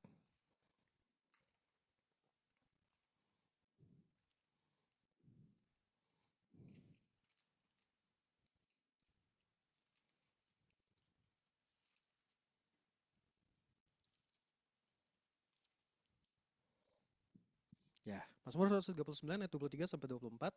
Selidikilah aku ya Allah dan kenallah hatiku. Ujilah aku dan kenallah pikiran-pikiranku. Lihatlah apakah jalanku serong dan tuntunlah aku di jalan yang kekal. Ya. Ada satu anak Tuhan ya. Nanti mungkin kalau dia denger ya, karena dia murid ya, tapi saya nggak yakin ya dia atau yang lain nih. Dia pernah cerita kayak gini. Jadi ketika dia saat teduh, ya kan, dia doa, dia sembah Tuhan, tiba-tiba Tuhan ingetin. Ini udah memuridkan ya, kakak ini udah memuridkan, ya kan. Tuhan ingetin, ternyata waktu SMA dia pernah mau coba bunuh diri. Ya. Ternyata, gitu kan. Baru inget, oh iya ya Tuhan ya. Iya ya bener, saya pernah ada kejadian kayak gitu. Ya. Memang akhirnya nggak jadi, ya kan. Kenapa tadi ya mau bunuh diri? Kenapa? Karena merasa aku nggak berharga, aku ngapain sih? Udahlah, buat apa sih aku hidup ini kayak gini? Pengen loncat dari gedung sekolah. Akhirnya nggak jadi karena dipanggil, lalu kemudian akhirnya menyibukkan diri gitu kan, nggak jadi. Ya tapi sempat ada kepikiran kayak gitu. Ya. Dan akhirnya Tuhan ingatkan. Bayangkan itu mungkin jaraknya 10 tahun, 15 tahun, 20 tahun, ya. Dan akhirnya Tuhan ingatkan. Kenapa? Karena meminta Tuhan terus menyelidiki hati. Akhirnya apa? Oh ya Tuhan, aku mohon ampun Tuhan. Ada pola pikirku yang lama ya Tuhan Yesus. Engkau udah ingatkan, aku mohon ampun Tuhan. Kalau aku bahkan memandang diriku sendiri gak berharga.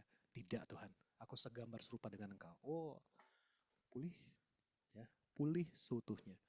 Ya, makanya minta Tuhan terus selidiki hati kita.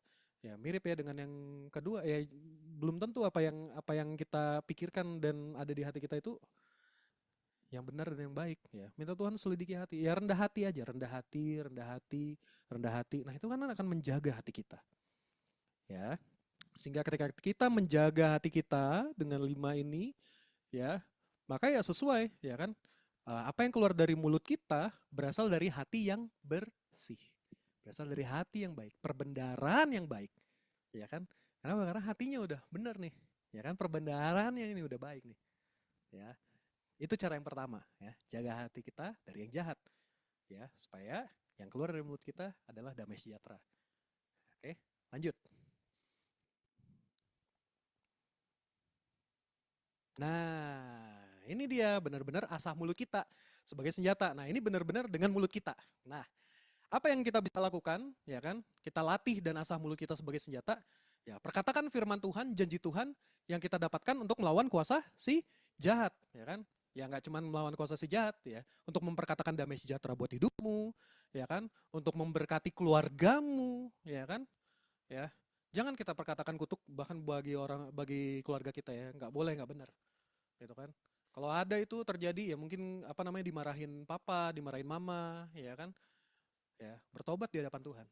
Ya. Lalu apa? Perkatakan berkat. Ya. Diperkatakan dilatih gitu ya. Atau ketika kita renungkan kebenaran firman Tuhan di pagi hari kita dapatkan sesuatu, ya perkatakan, ya kan. Tadi pagi saya saat teduh ya kan, kalau imamat bilangan ulangan itu kan sering banget diulang-ulang lagi tentang korban, ya kan. Baik lagi tentang korban bakaran, ya. Nah kan korban itu kan macam-macam ya, ada korban bakaran, ada korban apa namanya penebus dosa, ada korban ujukan, ya kan dan lain-lain. Yang unik dari korban bakaran itu adalah dia harus dibakar sampai habis sampai tinggal abu-abunya, ya kan? Nah, Tuhan ini apa nih maksudnya? Terus pagi dan petang lagi, ya kan? Nah, Tuhan cuma ingetin sampai habis. Kau kalau lagi saat teduh sampai kau habis nggak? Tuhan ingetin, ya kan? Kau lagi doa malam sampai kau habis nggak? Artinya apa? Bukan lagi tentang mau-maunya kita gitu, ya. Kita baca firman, nggak ngerti, ya kan? Mau balik lagi nggak bacanya? Ya mungkin kita baca 8 pasal ya kan. Pembimbing kan cuma bilang, oh ya ayo 8 pasal. Tapi kualitas baca 8 pasalnya kayak gimana? Perhatiin nggak yang dibaca? Ya, tadi pagi ya kan baca. Gak dapetin, ulang lagi men saya. Saya ulang lagi men. Ya, udah baca 8 pasal, saya ulang lagi. Kenapa? Karena gak dapetin. Gitu. Gak mau saya. Saya mau firman Tuhan itu mengena di hati dan saya perkatakan di dalam nama Tuhan Yesus. Ya kan? Ya salah satunya tadi ya yang apa korban pagi dan korban petang, ya kan? Ya semuanya sampai dibakar sampai habis gitu. Janji Tuhan ya bahwa ketika dibakar sampai habis ya kan digantikan sama urapan Yesus sendiri dalam hidupmu. Gitu. Ya, perkatakan, yes Tuhan ada urapan Tuhan mengalir. Aku bakar habis diriku Tuhan. Ya, gitu. Ya. Nah, Matius 4 ayat 4 7 sampai 10 tadi kan juga udah dibacakan ya kan. Perkatakan, pergi kau iblis, enyah kau iblis. Diasah mulutnya, jangan mbok diam-diam baik ya kan. Kak, apa di rumah saya di kamar sama yang lain ya. Teman-teman, ya saya dengar ada kesaksian satu anak pelajar ya kan. Ini sampai saya gila ini, ya kan. Luar biasa ya. Dia saat teduh di kamar merasa terganggu kan karena ada yang lain ya kan. Nah, apa yang dia lakukan? Dia pergi ke kamar mandi. Dan di kamar mandi itu, kebenaran firman Tuhan yang melompat di hatinya dia perkatakan ulang. Sampai dia dengar di kamar mandi, men. Karena sangkin apa? Aku mau perkatakan janji Tuhan. Gak mau diem-diem baik, ya kan? Ya, ayo jangan mau kalah, ya. Anak kelas 3 SMP loh, ya. Apa saudara kita ini, ya. Jangan mau kalah, perkatakan janji firman Tuhan, ya. Jangan diem-diem baik, ya. Kau dapetin janji apa? Perkatakan. Janji apa? Perkatakan. Janji apa? Perkatakan. Ya, oke, jadi itu akan melawan kuasa si jahat, ya. Yang bilang, oh kau nggak mampu, kau nggak bisa, ya kan? Kau pasti kalah. Perkatakan, ya. Jadi mulut kita tuh terasah untuk menang, ya kan? Mulut champion. Ya. Kalau di sekolah ada kelas-kelas champion. Nah, ini mulut-mulut, bibir-bibir, lidah-lidah kita, bibir-bibir lidah dan mulut-mulut para champion, ya. Karena apa yang diperkatakan janji Tuhan. Yang diperkatakan adalah firman Tuhan, ya. Nah, lalu asam mulut kita juga untuk berdoa ya. Yakobus 5 ayat 16.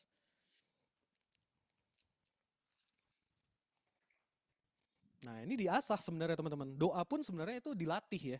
Jadi Yakobus 5 ayat 16 dibilang karena itu hendaklah kamu saling mengaku dosamu dan saling mendoakan supaya kamu sembuh. Doa orang yang benar bila dengan yakin didoakan sangat besar kuasanya, ya kan? Tapi Kak, saya ngedoain orang sakit gak sembuh Kak. Gak apa-apa. Jangan jadi berhenti. Doa lagi, doa lagi, doa lagi, doa lagi. Asa terus, asa terus, asa terus. Ya latih. Sampai apa? Terjadi kesembuhan dalam nama Tuhan Yesus. Ya, ya. Kak Josia, apa namanya belajar tentang doa ya kan? Ya kan dari pembimbing ya Kak Eri. Oh gitu ya Kak ya, doa. Oke, ya kan. Doa ya. Mama sakit, doain gak sembuh ya, baru sembuhnya 2 hari kemudian, ya kan? Doain lagi tetap, doain tiap hari. Nah, sampai ada satu momen, ya kan? Ceritanya mama lagi sakit. Ini beneran mama lagi sakit dan demam, ya. Uh, Berarti sekitar tahun 2012-an lah ini ya. Uh, Sakit demam, ya kan? Terus kemudian kebenaran firman Tuhan ini, ya, itu mengena di hati saya. Nggak ada orang benar, bila dengan yakin didoakan sangat besar kuasanya. Oke Tuhan, oke Tuhan, oke Tuhan. Ya, saat itu mama saya lagi sakit. Saya ngajak ngobrol dulu. Mah, kenapa mah? Iya demam. Aduh, menggigil gitu kan. Ngomong lah apa segala macam. Oh gitu ya mah, kayak gitu ya. Oke oke oke oke. Mah, aku doain ya mah. Percaya Tuhan pasti sembuhin mah. Iya nak, mama, mama saya ya. Ya nak, dah doain. Tapi entah kenapa ya kan, di situ tergerak untuk doain dengan benar-benar apa ya, suaranya lebih kenceng. Biasanya saya, oh ya Tuhan berdoa sembuh dalam Tuhan Yesus. Saya doain, saya pegang ya kan, tangan mama saya pegang lalu bilang, dalam nama Tuhan Yesus, sembuh. Ya, mama saya cuma nyeletuk, amin. Nah, pelan ya kan, makanya nyeletuk, amin. Oke, sudah? Nah, gak langsung sembuh sebenarnya. Oke, tapi damai sejahteranya besar banget. Wah besar banget damai sejahteranya. Oh kenapa ya Tuhan ya? Kenapa ya Tuhan Yesus? Kenapa ya Tuhan Yesus ya? Sembuh dalam namaku. Ya kan kata Tuhan gitu kan. Oh sembuh. Oh oke Tuhan. Tapi belum. Oh ya udahlah. Gitu. Tahu apa yang terjadi teman-teman? Ya kan. Besoknya bangun pagi saya saat teduh. Udah lontang di luar. Saya buka pintu dikit ya kan. Bentar ya kan. Mama saya udah nyapu lagi, udah ngepel lagi, udah wah. Terus, mama kan masih sakit. Enggak, kata siapa sakit? Wah, ya kan sembuh dalam nama Tuhan Yesus. Ya. Beri kemuliaan buat nama Tuhan, ya kan? Jadi dipakai mulutnya untuk berdoa, ya. Asah mulut kita berdoa. Nah, itu untuk kesembuhan. Tapi untuk apa? Untuk berbagai hal, ya kan, teman-teman? Ya. Eh, anak PA kita, ya kan? Kita lihat, oh kok lama bertumbuhnya? Enggak, jangan ngomong kok lama bertumbuhnya. Ya, kau memperkatakan apa yang kau nggak harapkan sih, ya kan? Jangan gitu ngomongnya, ya kan? Ya Tuhan bertumbuh dalam Tuhan Yesus. Perkatakan berkat buat anak PA kita. Ya, ya. Perkatakan, ya Tuhan, biar dia ketemu Tuhan. Momen-momen di mana dia ketemu sama Engkau sendiri Tuhan, berhadapan muka sama Engkau sendiri Tuhan, dan diubahkan dalam Tuhan Yesus. Ya perkatakan. Ya, kita lagi melayani kampus, lagi melayani sekolah, ya kan? PI nggak berhasil, ya. Jangan gitu ngomongnya, nggak berhasil. Nah, gitu. Ya, katakan yes Tuhan, selangkah lagi ada yang bertobat dalam Tuhan Yesus. Ya, perkatakan dalam doa kita, ya kan? Ya Tuhan, ada jiwa-jiwa yang Engkau bangkitkan Tuhan. Yes Tuhan. Tuhan sendiri yang nyatakan damai sejahtera untuk kampus ini. Tuhan sendiri yang nyatakan damai sejahtera bagi sekolah ini. Ya, perkatakan. Ya, dan latih. Ya, makanya artinya ketika kan dilatih dan diasah. Ya, artinya itu bukan one action at one time, enggak. Ya terus lakukan itu dengan konsisten dan disiplin hari demi hari. Oke, ya. Nah, pakai mulut kita untuk berdoa gitu, ya. Doakan. Ya. Di hari-hari ini yang lagi saya latih ya, teman-teman, ya apa namanya, bahasa roh doa terus, ya kan? Supaya apa? Supaya semakin peka, supaya mulutnya tuh semakin spesifik ketika berdoa, ya kan? Nah, Kak, saya doa nggak diaminin nggak di doa Jumat? Ya jangan berhenti. Dan gini, bukan karena berapa banyak yang ngaminin, lalu doa kamu itu yang bagus, nggak juga, gitu. Ya kan? Dibilang apa? Doa orang benar bila dengan yakin didoakan sangat besar kuasanya gitu, ya. Yang penting adalah apa? Doa, ya kan? Berdoa. Oh ya, tentang orang benar juga, ya kan? Balik lagi ke yang tadi, cek hati, ya. Masih adakah dosa, ya kan? Masih adakah pola pikir yang salah, ya. Minta ampun sama Tuhan dan berubah di dalam Tuhan, berubah dalam kekudusannya Tuhan, ya. Lalu tetap berdoa, ya. Jadi mulut kita pakai untuk berdoa. Nah, itu melatih dan mengasah mulut kita sebagai senjata. Dan gini ya, secara profetik ya, saya mau bilang, kan kalau kita berdoa kita ngomongnya sama Tuhan, ya kan? Kita bergaul sama Tuhan, ya. Dengan siapa kita bergaul, dengan siapa kita berkomunikasi lebih banyak, kita akan semakin serupa dengan pribadi tersebut, ya. Saya ngobrol sama Thomas terus, ya kelakuan saya akan mirip dengan Thomas, Thomas akan kelakuannya mirip sama saya, terus-terusan ngobrol tiap hari, ya kan? Nah, tapi demikian juga dengan Tuhan. Ketika kita berdoa, kita komunikasi terus sama Tuhan, pola pikirnya Tuhan itu ada bagi kita. Ya. Karena pola pikirnya Tuhan itu ada bagi kita, mulut kita pun terasah sesuai dengan kebenaran firman Tuhan yang bagaikan pedang itu tadi. Ya kan? Ya, jadi pakai mulutnya untuk berdoa, ya. Kau akan melatih dan mengasah mulutmu sebagai senjata. Oke, amin. Ya lanjut ya. Number three ya. Pakai mulut kita untuk memuji Tuhan ya. Ibrani 13 ayat 15.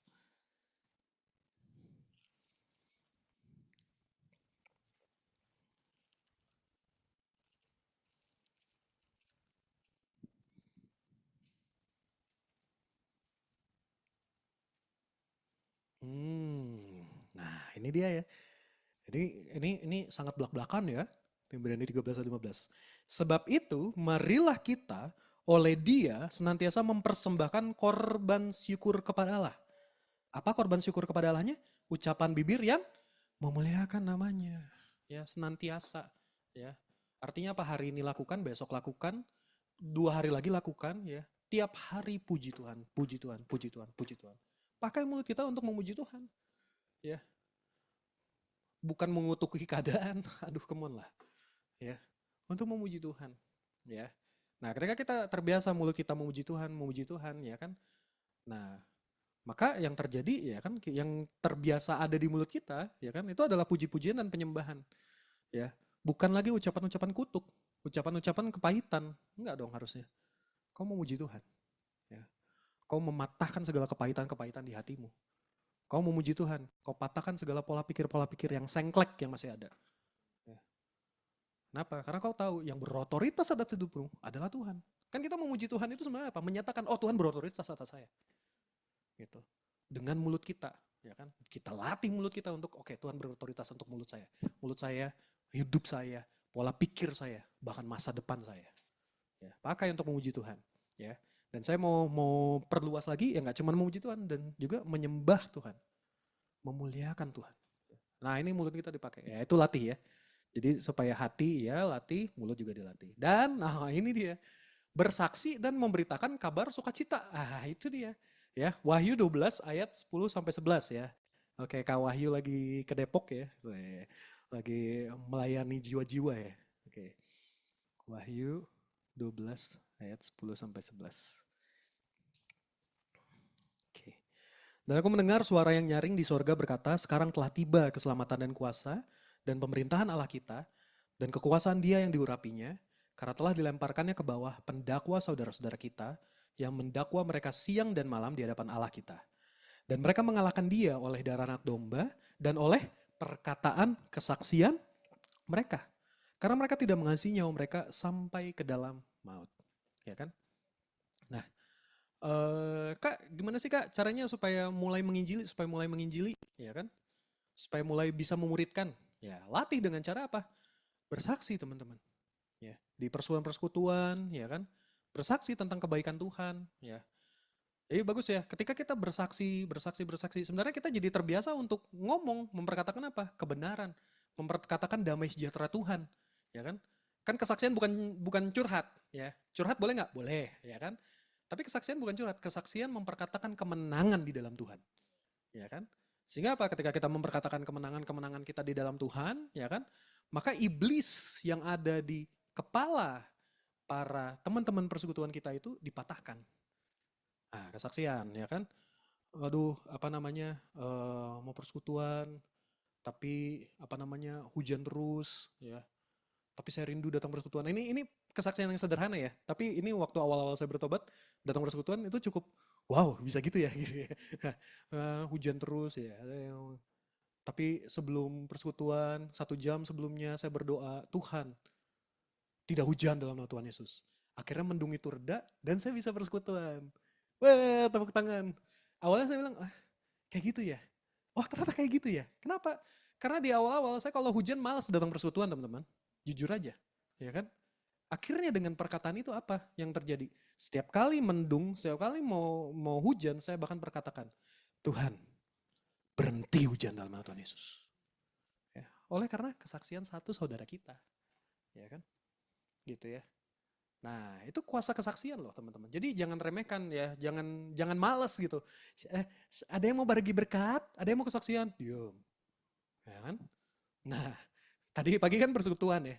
Langsung saya bilang ya kan, ada yang mau kesaksian? Nah, terus ada salah satu anak PA saya tahu dia ngalamin Tuhan kan. Langsung saya tunjuk. Ah ya, maju kamu. Hah, hah, oke, gitu langsung maju. Akhirnya ngomong, kenapa? Ya, karena kesaksian itu pasti mengalahkan iblis, setan yang ada di kepala, pemikiran yang menggocoh kita, ya kan? Jadi ketika dia, langsung cengar kan anak-anak Rasul, oh bisa kayak gitu ya? Ya, karena ngalamin Tuhan, gitu. Ya, itu di dalam satu persekutuannya. Nah, bagi kita sendiri, ya kan kita jadi terbiasa melatih, ya kan? Mengalahkan iblis, ya kan itu kita dipakai Tuhan untuk mengalahkan iblis terus menerus dengan kesaksian kita, ya. Jadi ketika ada kesempatan untuk bersaksi, mau diem-diem aja atau mau bersaksi? Bersaksi. Amin. Amin, ya kan. Nah, dan juga memberitakan kabar sukacita, ya kan. Sebenarnya kenapa sih ketika kita memberitakan Injil itu juga memiliki dimensi yang mirip dengan bersaksi? Karena apa? Karena kau udah menerima keselamatan dulu dan kau ngalamin keselamatan dulu. Makanya kau bisa menceritakan tentang keselamatan. Bener nggak? Ya kan? Ya kan kau bersaksi tentang, kau udah ngalamin keselamatan dalam Tuhan, kau mempersaksikan itu. Ya kan? Sehingga ya itulah jadi penginjilan. Nah, latih penginjilan. Ya, latih. Ya. Buat teman-teman yang di 2 bulan yang lalu seminar profesi, ya kan? Ya, saya sampaikan juga ya di seminar profesi itu, kalau bingung Kak untuk mau menginjili kayak gimana? Ya bawa aja catatan. Ya. Ngomong dari catatan itu di awal nggak apa-apa kayak gitu. Tapi kau akan terbiasa untuk memperkatakan Injil, memperkatakan kabar sukacita, memperkatakan kabar damai sejahtera. Mulutmu nih, ya, jadi terbiasa untuk memberitakan kabar sukacita dan damai sejahtera, ya kan? Gini ya, udah terbiasa menginjili, terus tiba-tiba mau apa ya namanya, bersumpah serapah, pasti akan mikir 7 kali lipat, 8 kali lipat, 10 kali lipat. Kenapa? Gue kan baru kemarin PI ya, kok mau ngomong kayak gini ya? Oh Tuhan, enggak Tuhan, dalam nama Tuhan Yesus. Kau akan bertobat sendiri oleh karena kabar sukacita itu, ya kan? Nah, jadi itu dia latih mulut kita, ya. Perkataan firman, berdoa, muji Tuhan, dan bersaksi memberitakan kabar sukacita. Masih ada lagi Kak? Masih ada ya. Berikutnya Kak. Nah, jadi yang kita tadi udah belajar ya kan, mulut kita adalah senjata ya kan, kita bisa asah ya dan kita bisa latih. Nah, tapi ingat ya kan, pedang itu juga bisa jadi rusak, bisa jadi senjata itu juga bisa jadi tidak efektif kalau digunakan dengan cara yang salah, ya kan? Kalau ya misalnya pedang buat senjata perang, tapi dipakai buat masak misalnya, ya kan? Lama-lama rusak gitu. Ntar yang buat lebih kebayang lagi deh, pisau dapur, ya kan? Tapi dipakai buat ngegergaji, ya, yang nggak sesuai kan, gitu ya. Ketidaksesuaian tersebut, ya kan? Itu menghalangi, ya kan, efektivitas dari mulut tersebut. Ya, atau yang tadi konteksnya tadi ya, pedang tadi menghalangi efektivitas itu, ya. Nah, kekudusan mulut kita itu kita harus pastikan jangan sampai terhalangi oleh segala halangan-halangan ini, gitu. Kenapa? Karena inilah yang nanti akan ada ungkapan pengurapan bocor, ya kan?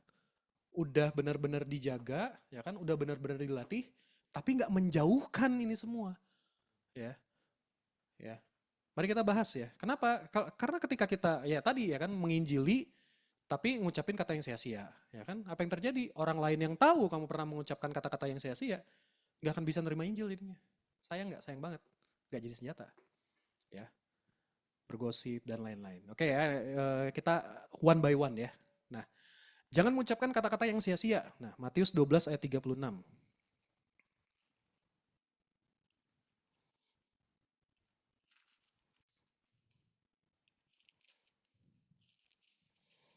Oke, Matius 12 ayat 36. Tetapi aku berkata kepadamu, setiap kata sia-sia yang diucapkan orang harus dipertanggungjawabkannya pada hari penghakiman. Ya, oke.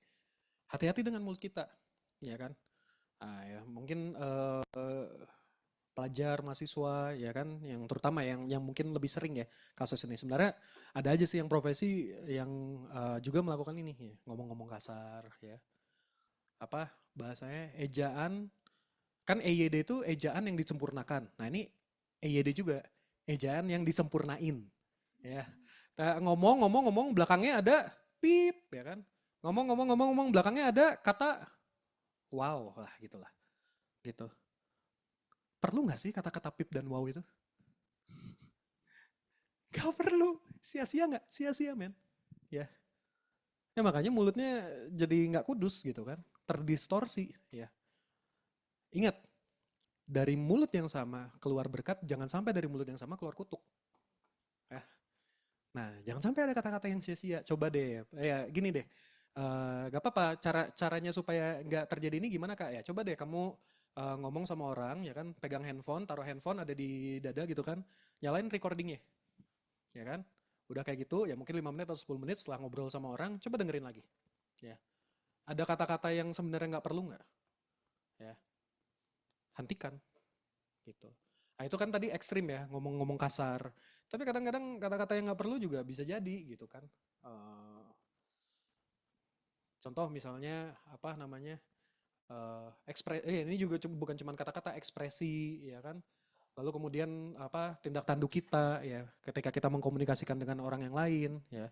Kalau nggak perlu nggak usah gitu. Ngapain ya? Jangan, nggak usah diucapkan gitu ya. Nggak semua hal kita harus ucapkan ke orang. Oke, kalau apa namanya berkaitan sama dosa kita mesti terbuka, sangat jelas terbuka. Tapi ketika kita lagi ngobrol biasa-biasa gini, ya hati-hati. Oh, bercandaan-bercandaan, ya kan? Ya, nggak semuanya bisa dibercandain teman-teman, ya kan? Bercandain pemerintah misalnya, yang nggak sesuai konteks, ya kan? Oh, bercandain siapa? Bercandain orang tuamu sendiri. Waduh, ya. Anak-anak pelajar yang masih kecil-kecil dulu ya. Semoga di zaman sekarang enggak. Tapi kalau ini terjadi berubah ya. Ya. Suka ngomongin misalnya siapa ya? Yang lain lah yang jangan yang ada di sini. Misalnya si Andi, nama papahnya tuh Budi gitu.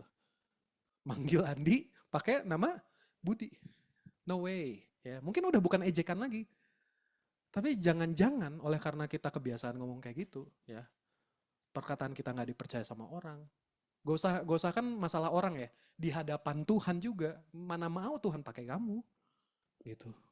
Untuk memperkatakan kebenaran. Omongan kamu aja kamu nggak bisa atur gitu kan. Ngomongin nama papahnya orang kan nggak sopan. Ya kan? Ya itu kata-kata yang sia-sia. Ya dan banyak lagi contoh-contoh yang lain teman-teman. Ya kan? Ngomongin pemerintah ya kan tadi saya bilang ya kan. Ngomongin pemerintah tapi ngejelek-jelekin. What for? Ya kan? Fakta boleh ya kan? Oh ya tapi ini gagal ini apa segala macam. Jangan ditambahin belakangin. Contoh misalnya, pemerintah sih kata hinaan tambah. Gak usah, gak usah. Ya, itu akan menghalangi kekudusan mulut kita masalahnya. Ya, ya. Teman-teman yang ada di sini akan dipersiapkan menjadi pemurid-pemurid yang tangguh, penginjil-penginjil yang luar biasa, pemberita-pemberita firman Tuhan, rasul dan nabinya Tuhan. Gak ada omongannya tuh aneh-aneh. Gak ada tuh omongan yang ngasal-ngasalan. Ya, jadi hati-hati ya kata-kata yang sia-sia ini. Oke. Kemudian hentikan bergosip. Nah tadi kan tinggal sama kumpulan bergosip nggak boleh. Nah ini marhusipnya juga nggak boleh ya. Aduh ya. Muhammad 19 ayat 16.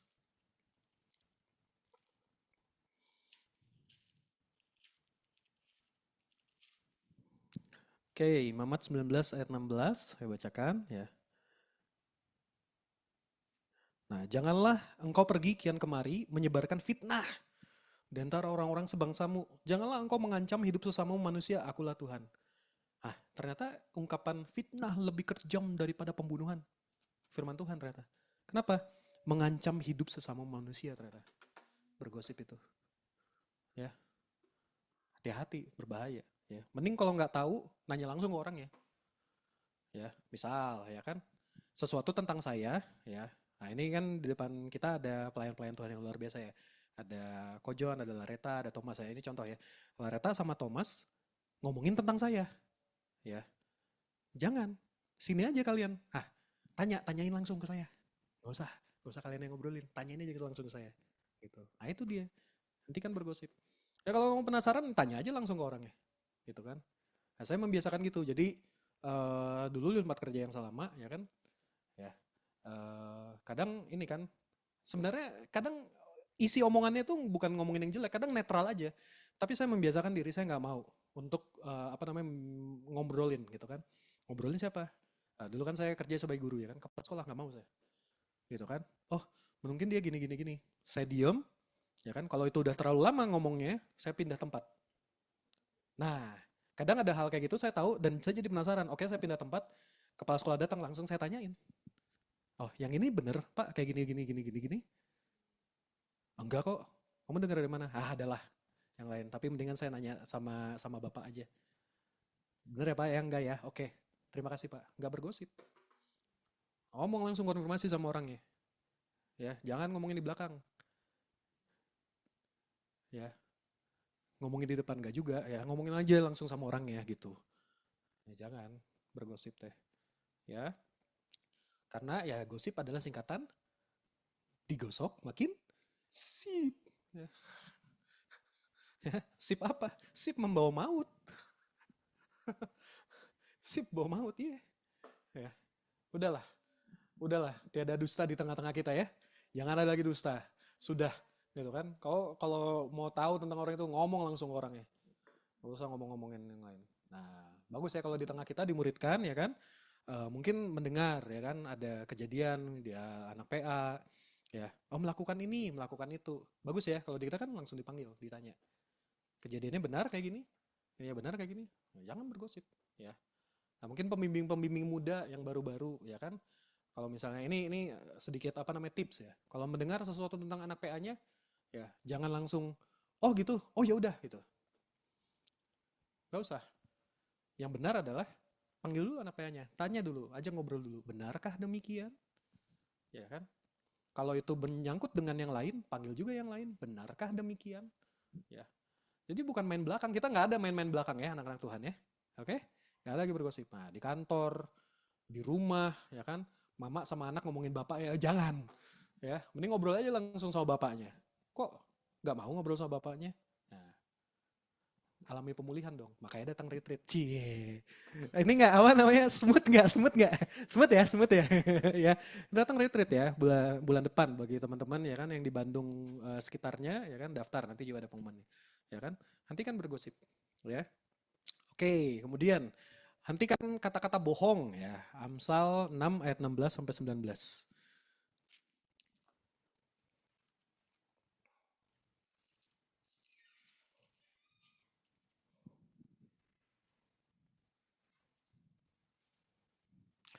Amsal 6 ayat 16 sampai 19 saya bacakan. Nah ini dia.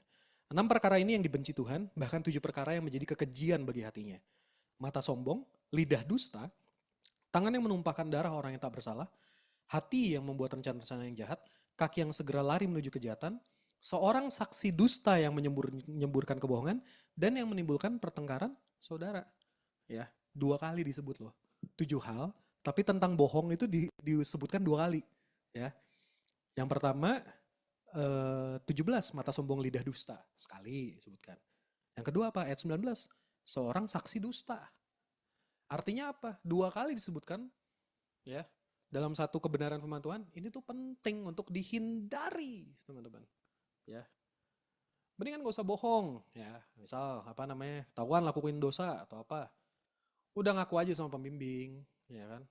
Udah ngaku aja, gak usah bohong ya kan.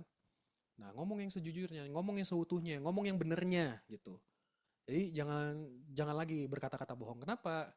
Ya, itulah yang membuat kita yang nggak kudus mulutnya, ya kan?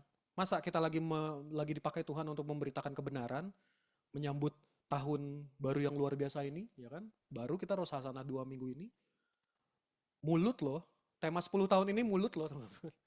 Masa kita membiasakan diri kita untuk ngomong bohong, ya? Stop kebohongan-kebohongan itu. Ya, jadi ngomong yang sejujurnya, ya. Ngomong yang benar-benarnya aja, yang sewajarnya, yang apa ya namanya, yang pada kadarnya dan benar gitu. Ya. Oke, teman-teman. Lanjut. Jangan jadi seorang pen penliker ya, penjilat ya. Orang-orang yang suka leaking ya kan. Oke ya, coba Mazmur 12 ayat 2 sampai 3. Nah, ini hati-hati ya teman-teman ya. Mazmur 12 ayat 23. 2 sampai 3 sorry ya. Mazmur 12 ayat 2 sampai 3. Tolonglah kiranya Tuhan sebab orang saleh telah habis, telah lenyap orang-orang yang setia dari antara anak-anak manusia. Mereka berkata dusta yang seorang kepada yang lain, mereka berkata dengan bibir yang manis dan hati yang bercabang. Nah, ini penjilat ini bibirnya manis, ya kan? Si atasannya apa namanya udah jelas-jelas bahkan ngelakuin dosa, iya-iyain aja, ya kan? Nah, nggak bisa, ya. Mari kita patahkan budaya ABS di Indonesia. Apa itu ABS? Asal Bapak senang, nggak ada yang kayak gitu. Asal Bapak senang, asal Ibu senang, no way. Ya kan? Cek, ya kan? Kalau itu pun ada atasannya, memang atasan adalah otoritas kita. Setuju, kita mesti sopan, kita mesti menghormati. Tapi kalau itu nggak sesuai dengan terang kebenaran firman Tuhan, beranikah kita untuk tetap memilih yang benar? Ya. Jangan iya-iya aja. Nah itu iya-iya aja itulah yang ini penjilat ini. Ya, iya-iya aja, ya kan? Oh, ya udahlah yang penting dia senang, udahlah yang penting beres jadinya gitu segala macam. Enggak. Kalau nggak sesuai dengan standar kekudusan Tuhan, ya ngomong gitu, ya. Pernah ada suatu ketika ya kan atasan saya bilang, saya kan dipanggil Mr. Josh, bukannya lebih baik begini begini begini ya? Nah, yang saya tahu itu nggak sesuai, ya kan? Langsung saya bilang, oh enggak kayak gitu. Harusnya yang begini begini begini begini, ya kan? Yang lain iya iya aja, tapi bagi saya enggak. Gini begini begini begini. Karena apa? Enggak sesuai sama firman Tuhan. Jadi bagi saya enggak bisa gitu. Nah, untuk apa namanya? Ini butuh keberanian, ya kan? Jangan takut, ya. Kak, dengan kayak gitu dampaknya saya dipecat, Kak. Puji Tuhan, kau akan dapatkan pekerjaan yang terbaik dalam nama Tuhan Yesus, ya kan? Kau akan dapatkan yang terbaik dalam nama Tuhan Yesus. Karena apa? Kau tetap memilih yang kebenaran. Ya, ya hentikan menjadi seorang penjilat. Ya. Iya adalah iya, enggak adalah enggak, ya kan? Selain daripada itu berasal daripada si jahat, ya. Ya, nggak usah kita menjilat sama yang di atas, nggak bisa. Karena itu menghalangi kekudusan mulut kita, teman-teman, masalahnya, ya kan? Iya iya aja. Sebenarnya di hati tahu kan, itu kan nggak bener kan? Ya. Oh tanda tangan aja, ya kan? Nggak apa-apa kok itu biasa. Supaya kita diaudit bisa dapat hasilnya bagus, ya. Nah, kalau itu melanggar kekudusan Tuhan jangan mau, teman-teman. Nggak bisa, ya. Nggak bisa kita menjadi seorang penjilat dan kita adalah anak Tuhan, nggak boleh, ya. Hentikan itu, ya kan? Oke, lanjut ya. Nah, ini hati-hati ya. Oke. Dan terakhir, nah belum terakhir, masih ada satu slide lagi. Berbicara terburu-buru tanpa dipikirkan dulu, nah ini juga hati-hati ya. Amsal 29 ayat 20.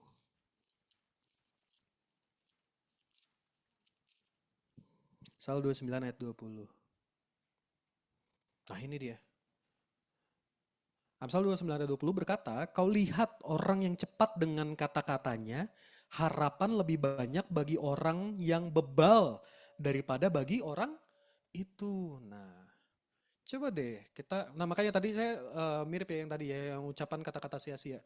Coba deh cek, kalau misalnya kamu dikomentarin, kok kamu ngomongnya sering kayak gitu ya, misal. Atau ada yang bilang, "Ah, atau misalnya kamu berteman, lama-lama teman-teman kamu tuh cabut ninggalin kamu, misal. Ya kan? Coba deh kamu ngomong sama siapa atau sama teman atau sama apa, taruh aja rekam recording, ya kan? Apa yang kamu omongin? Ya, sering nggak kita ngomong sesuatu tapi nggak dipikir dulu? Nah, gitu. Eliminasi hal-hal tersebut. Nggak sesuai dengan terang kekudusannya Tuhan itu. Di sini aja dibilang ya kan, cepat berkata-kata bahkan lebih banyak harapan bagi orang bebal, ngeri ya. Orang yang terburu ngomong-ngomong itu levelnya di bawah dari orang bebal. Orang bebal aja udah, aduh bebal banget sih.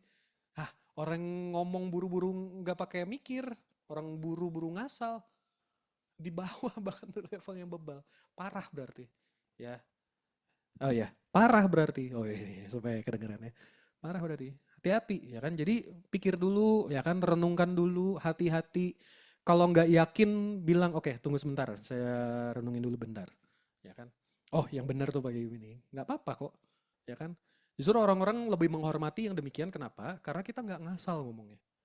Karena kita nggak terburu-buru, ya kan. Nggak, misal ada sesuatu, kamu masih ragu nih, ya kan. Sebut aja jujur, oke saya ragu, tapi saya tahu saya harus memilih yang benar. Sebentar ya, sebentar. Pikirin dulu aja nggak apa-apa. It's okay teman-teman. Ya kan? Kayak tadi kan saya ada berhenti sebentar kan, bentar. Saya mikir dulu, takutnya saya ngomong agak ngasal nanti. Ya kan? Nggak bisa. Ya kan? Mendingan saya berhenti dulu, oke. Oh, yang benar tuh kayak gini. Gini baru akhirnya cerita lanjutin lagi kan. Gak apa-apa, nggak usah buru-buru teman-teman, ya. Oh, banyaknya kata-kata tidak menentukan seberapa cerdas kamu, enggak. Banyaknya kata-kata nggak menentukan seberapa benar kamu, enggak. Banyaknya kata-kata juga nggak menentukan seberapa hebatnya kamu, enggak juga.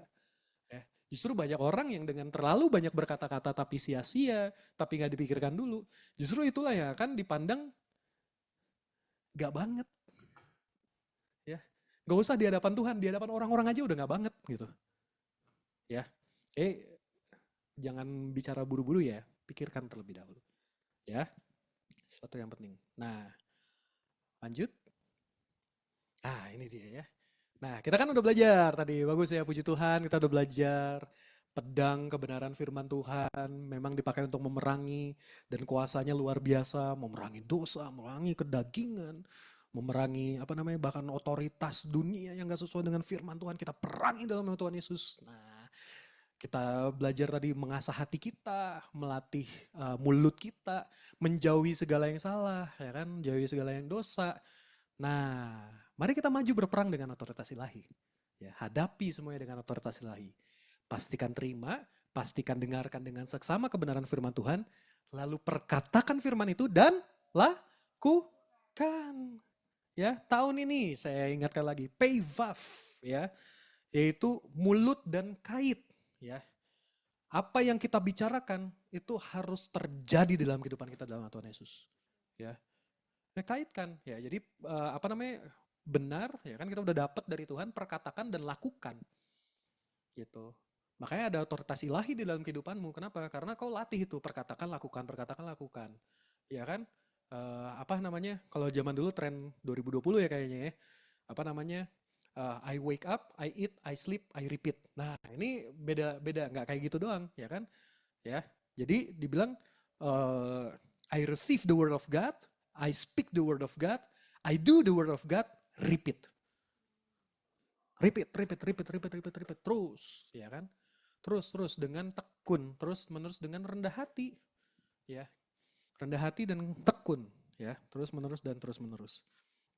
Ya. Nah, lalu kemudian beriman teman-teman, ya. Jika kita minta dalam kekudusan dan otoritas Tuhan, maka Tuhan juga akan melakukan perkara besar dalam kita, ya. Yohanes 14 ayat 13.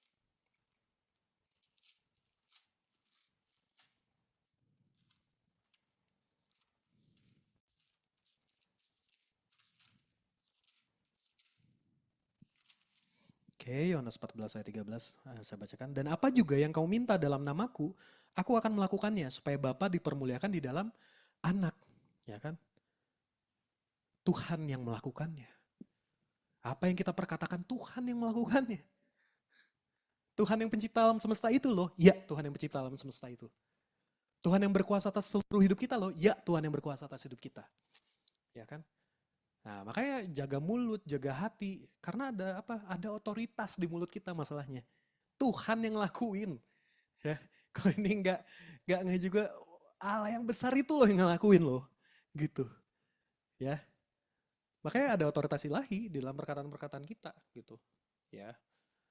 Nah, lalu berikutnya yang terakhir dibilang di sini, ya jangan bimbang, ya terus maju, perkatakan kebenaran dalam Tuhan, ya kan? Kita imani, kita perkatakan, kita lakukan terus repeat ya. Maka apa yang kita imani dan kita perkatakan itulah yang terjadi ya. Markus 11 ayat 23.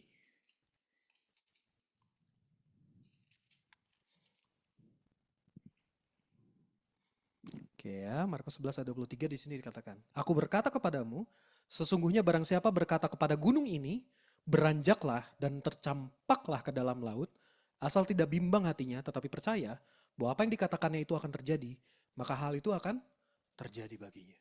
Ya. Gunung itu berpindah. Ya. Ada satu penginjil ya kan di Cina daratan sana ya kan, dia menginjili. Di Cina itu nggak boleh ya kan untuk melakukan itu ya, mengubah agama orang lain itu nggak boleh dengan cara apapun. Jadi banyak penginjilan kalau di China itu terjadi itu under the radar ya kan. Kalau istri saya suka cerita gini, jadi dia turun dari apartemennya dia, lalu kemudian ada apa namanya Ada ai ya kan, tante-tante ya kan. Ai itu dia jualan. Ternyata dia kasih makanannya di bawahnya dikasihin traktat. Ya, ternyata ai-nya itu apa namanya? Penginjil profesional. Nggak cuman sekedar ini ya jualan makanan ya kan luar biasa. Nah, kalau nanti udah mulai apa namanya disidak atau apa, wah disembunyiin semua traktat-traktat itu, lalu ai itu cuman menjual makanan. Sidaknya berakhir, kembali lagi beliau jadi penginjil profesional ya luar biasa ya kan. Nah, nah penginjil ini tapi penginjil yang dengan berani dia memberitakan Injil di jalan lah ya, street evangelist. Nah, dijebloskan di penjara. Nah, ceritanya ketika dia dijebloskan di penjara, ya kan, eh sebenarnya dijeblosin itu cuma sebentar karena ketentuan hukumnya secara tulis nggak ada, tapi itu lebih kepada melanggar ketertiban umum. Ya, jadi mungkin cuma seminggu udah gitu dikeluarin. Nah, yang unik adalah ada satu sipir penjara itu karena udah hari kedua hari ketiga akhirnya ngajak ngobrol si penginjil ini, ya kan? Lah, emangnya yang diajarin di kamu apa sih gitu kan? Karena penasaran kan ajakin ngobrol. Ah, ada keselamatan di dalam Tuhan Yesus. Ya. Ah, Tuhan, apa itu Tuhan ya kan? Ya, karena apa namanya banyak di sana tuh ateis lah ya gitu kan. Apa itu Tuhan? Ya, ya Tuhan yang berkuasa. Yang bahkan dia bisa memindahkan gunung. Ya nggak mungkin lah. Dari mana? Iya memindahkan gunung. Nah itu kan di balik jendela itu ada gunung ya. Besok pasti akan berpindah. Ah kamu asal aja kamu ngomong. Nggak besok pasti berpindah. Yaudah ya. Kamu masa lagi bangun mimpi kata si sipirnya ya kan. Tawa-tawa sipirnya lalu kemudian meninggalkan itu malam berganti pagi tidur sipirnya lalu bangun. Sipirnya itu lagi lalu kemudian apa namanya berkeliling ya, kontrol ya. Dia lewat di depan si selnya dari penginjil tersebut. Lalu sipirnya bilang, selamat pagi, gimana kabar? Baik, ya kan kata si penginjil itu. Wah, kenapa? Ya kan? Kan gelap nih apa segala macam. Mana gelap? Kan gak ada yang lagi yang menghalangi. Hah? Gak ada lagi yang menghalangi? Apa maksud kamu? Coba kamu lihat keluar. Apa yang terjadi? Gunungnya pindah, men. Gunung tersebut berpindah. Sipir itu pun bertobat dan terima Tuhan Yesus. Ya. Nah, jangan bimbang. Terus maju. Katakan kebenaran dalam Tuhan. Apa yang kau imani terjadi dalam Tuhan Yesus. Mari teman-teman, nyatakan kuasa Tuhan. Isi hati Tuhan dengan mulut kita. Jauhkan mulut kita dari segala kecemaran. Kau diberkati. Kau membawa berkat. Bahkan bagi bangsa ini. Bahkan bagi bangsa-bangsa. Dalam nama Tuhan Yesus. Yuk mari kita sembah Tuhan. Amin.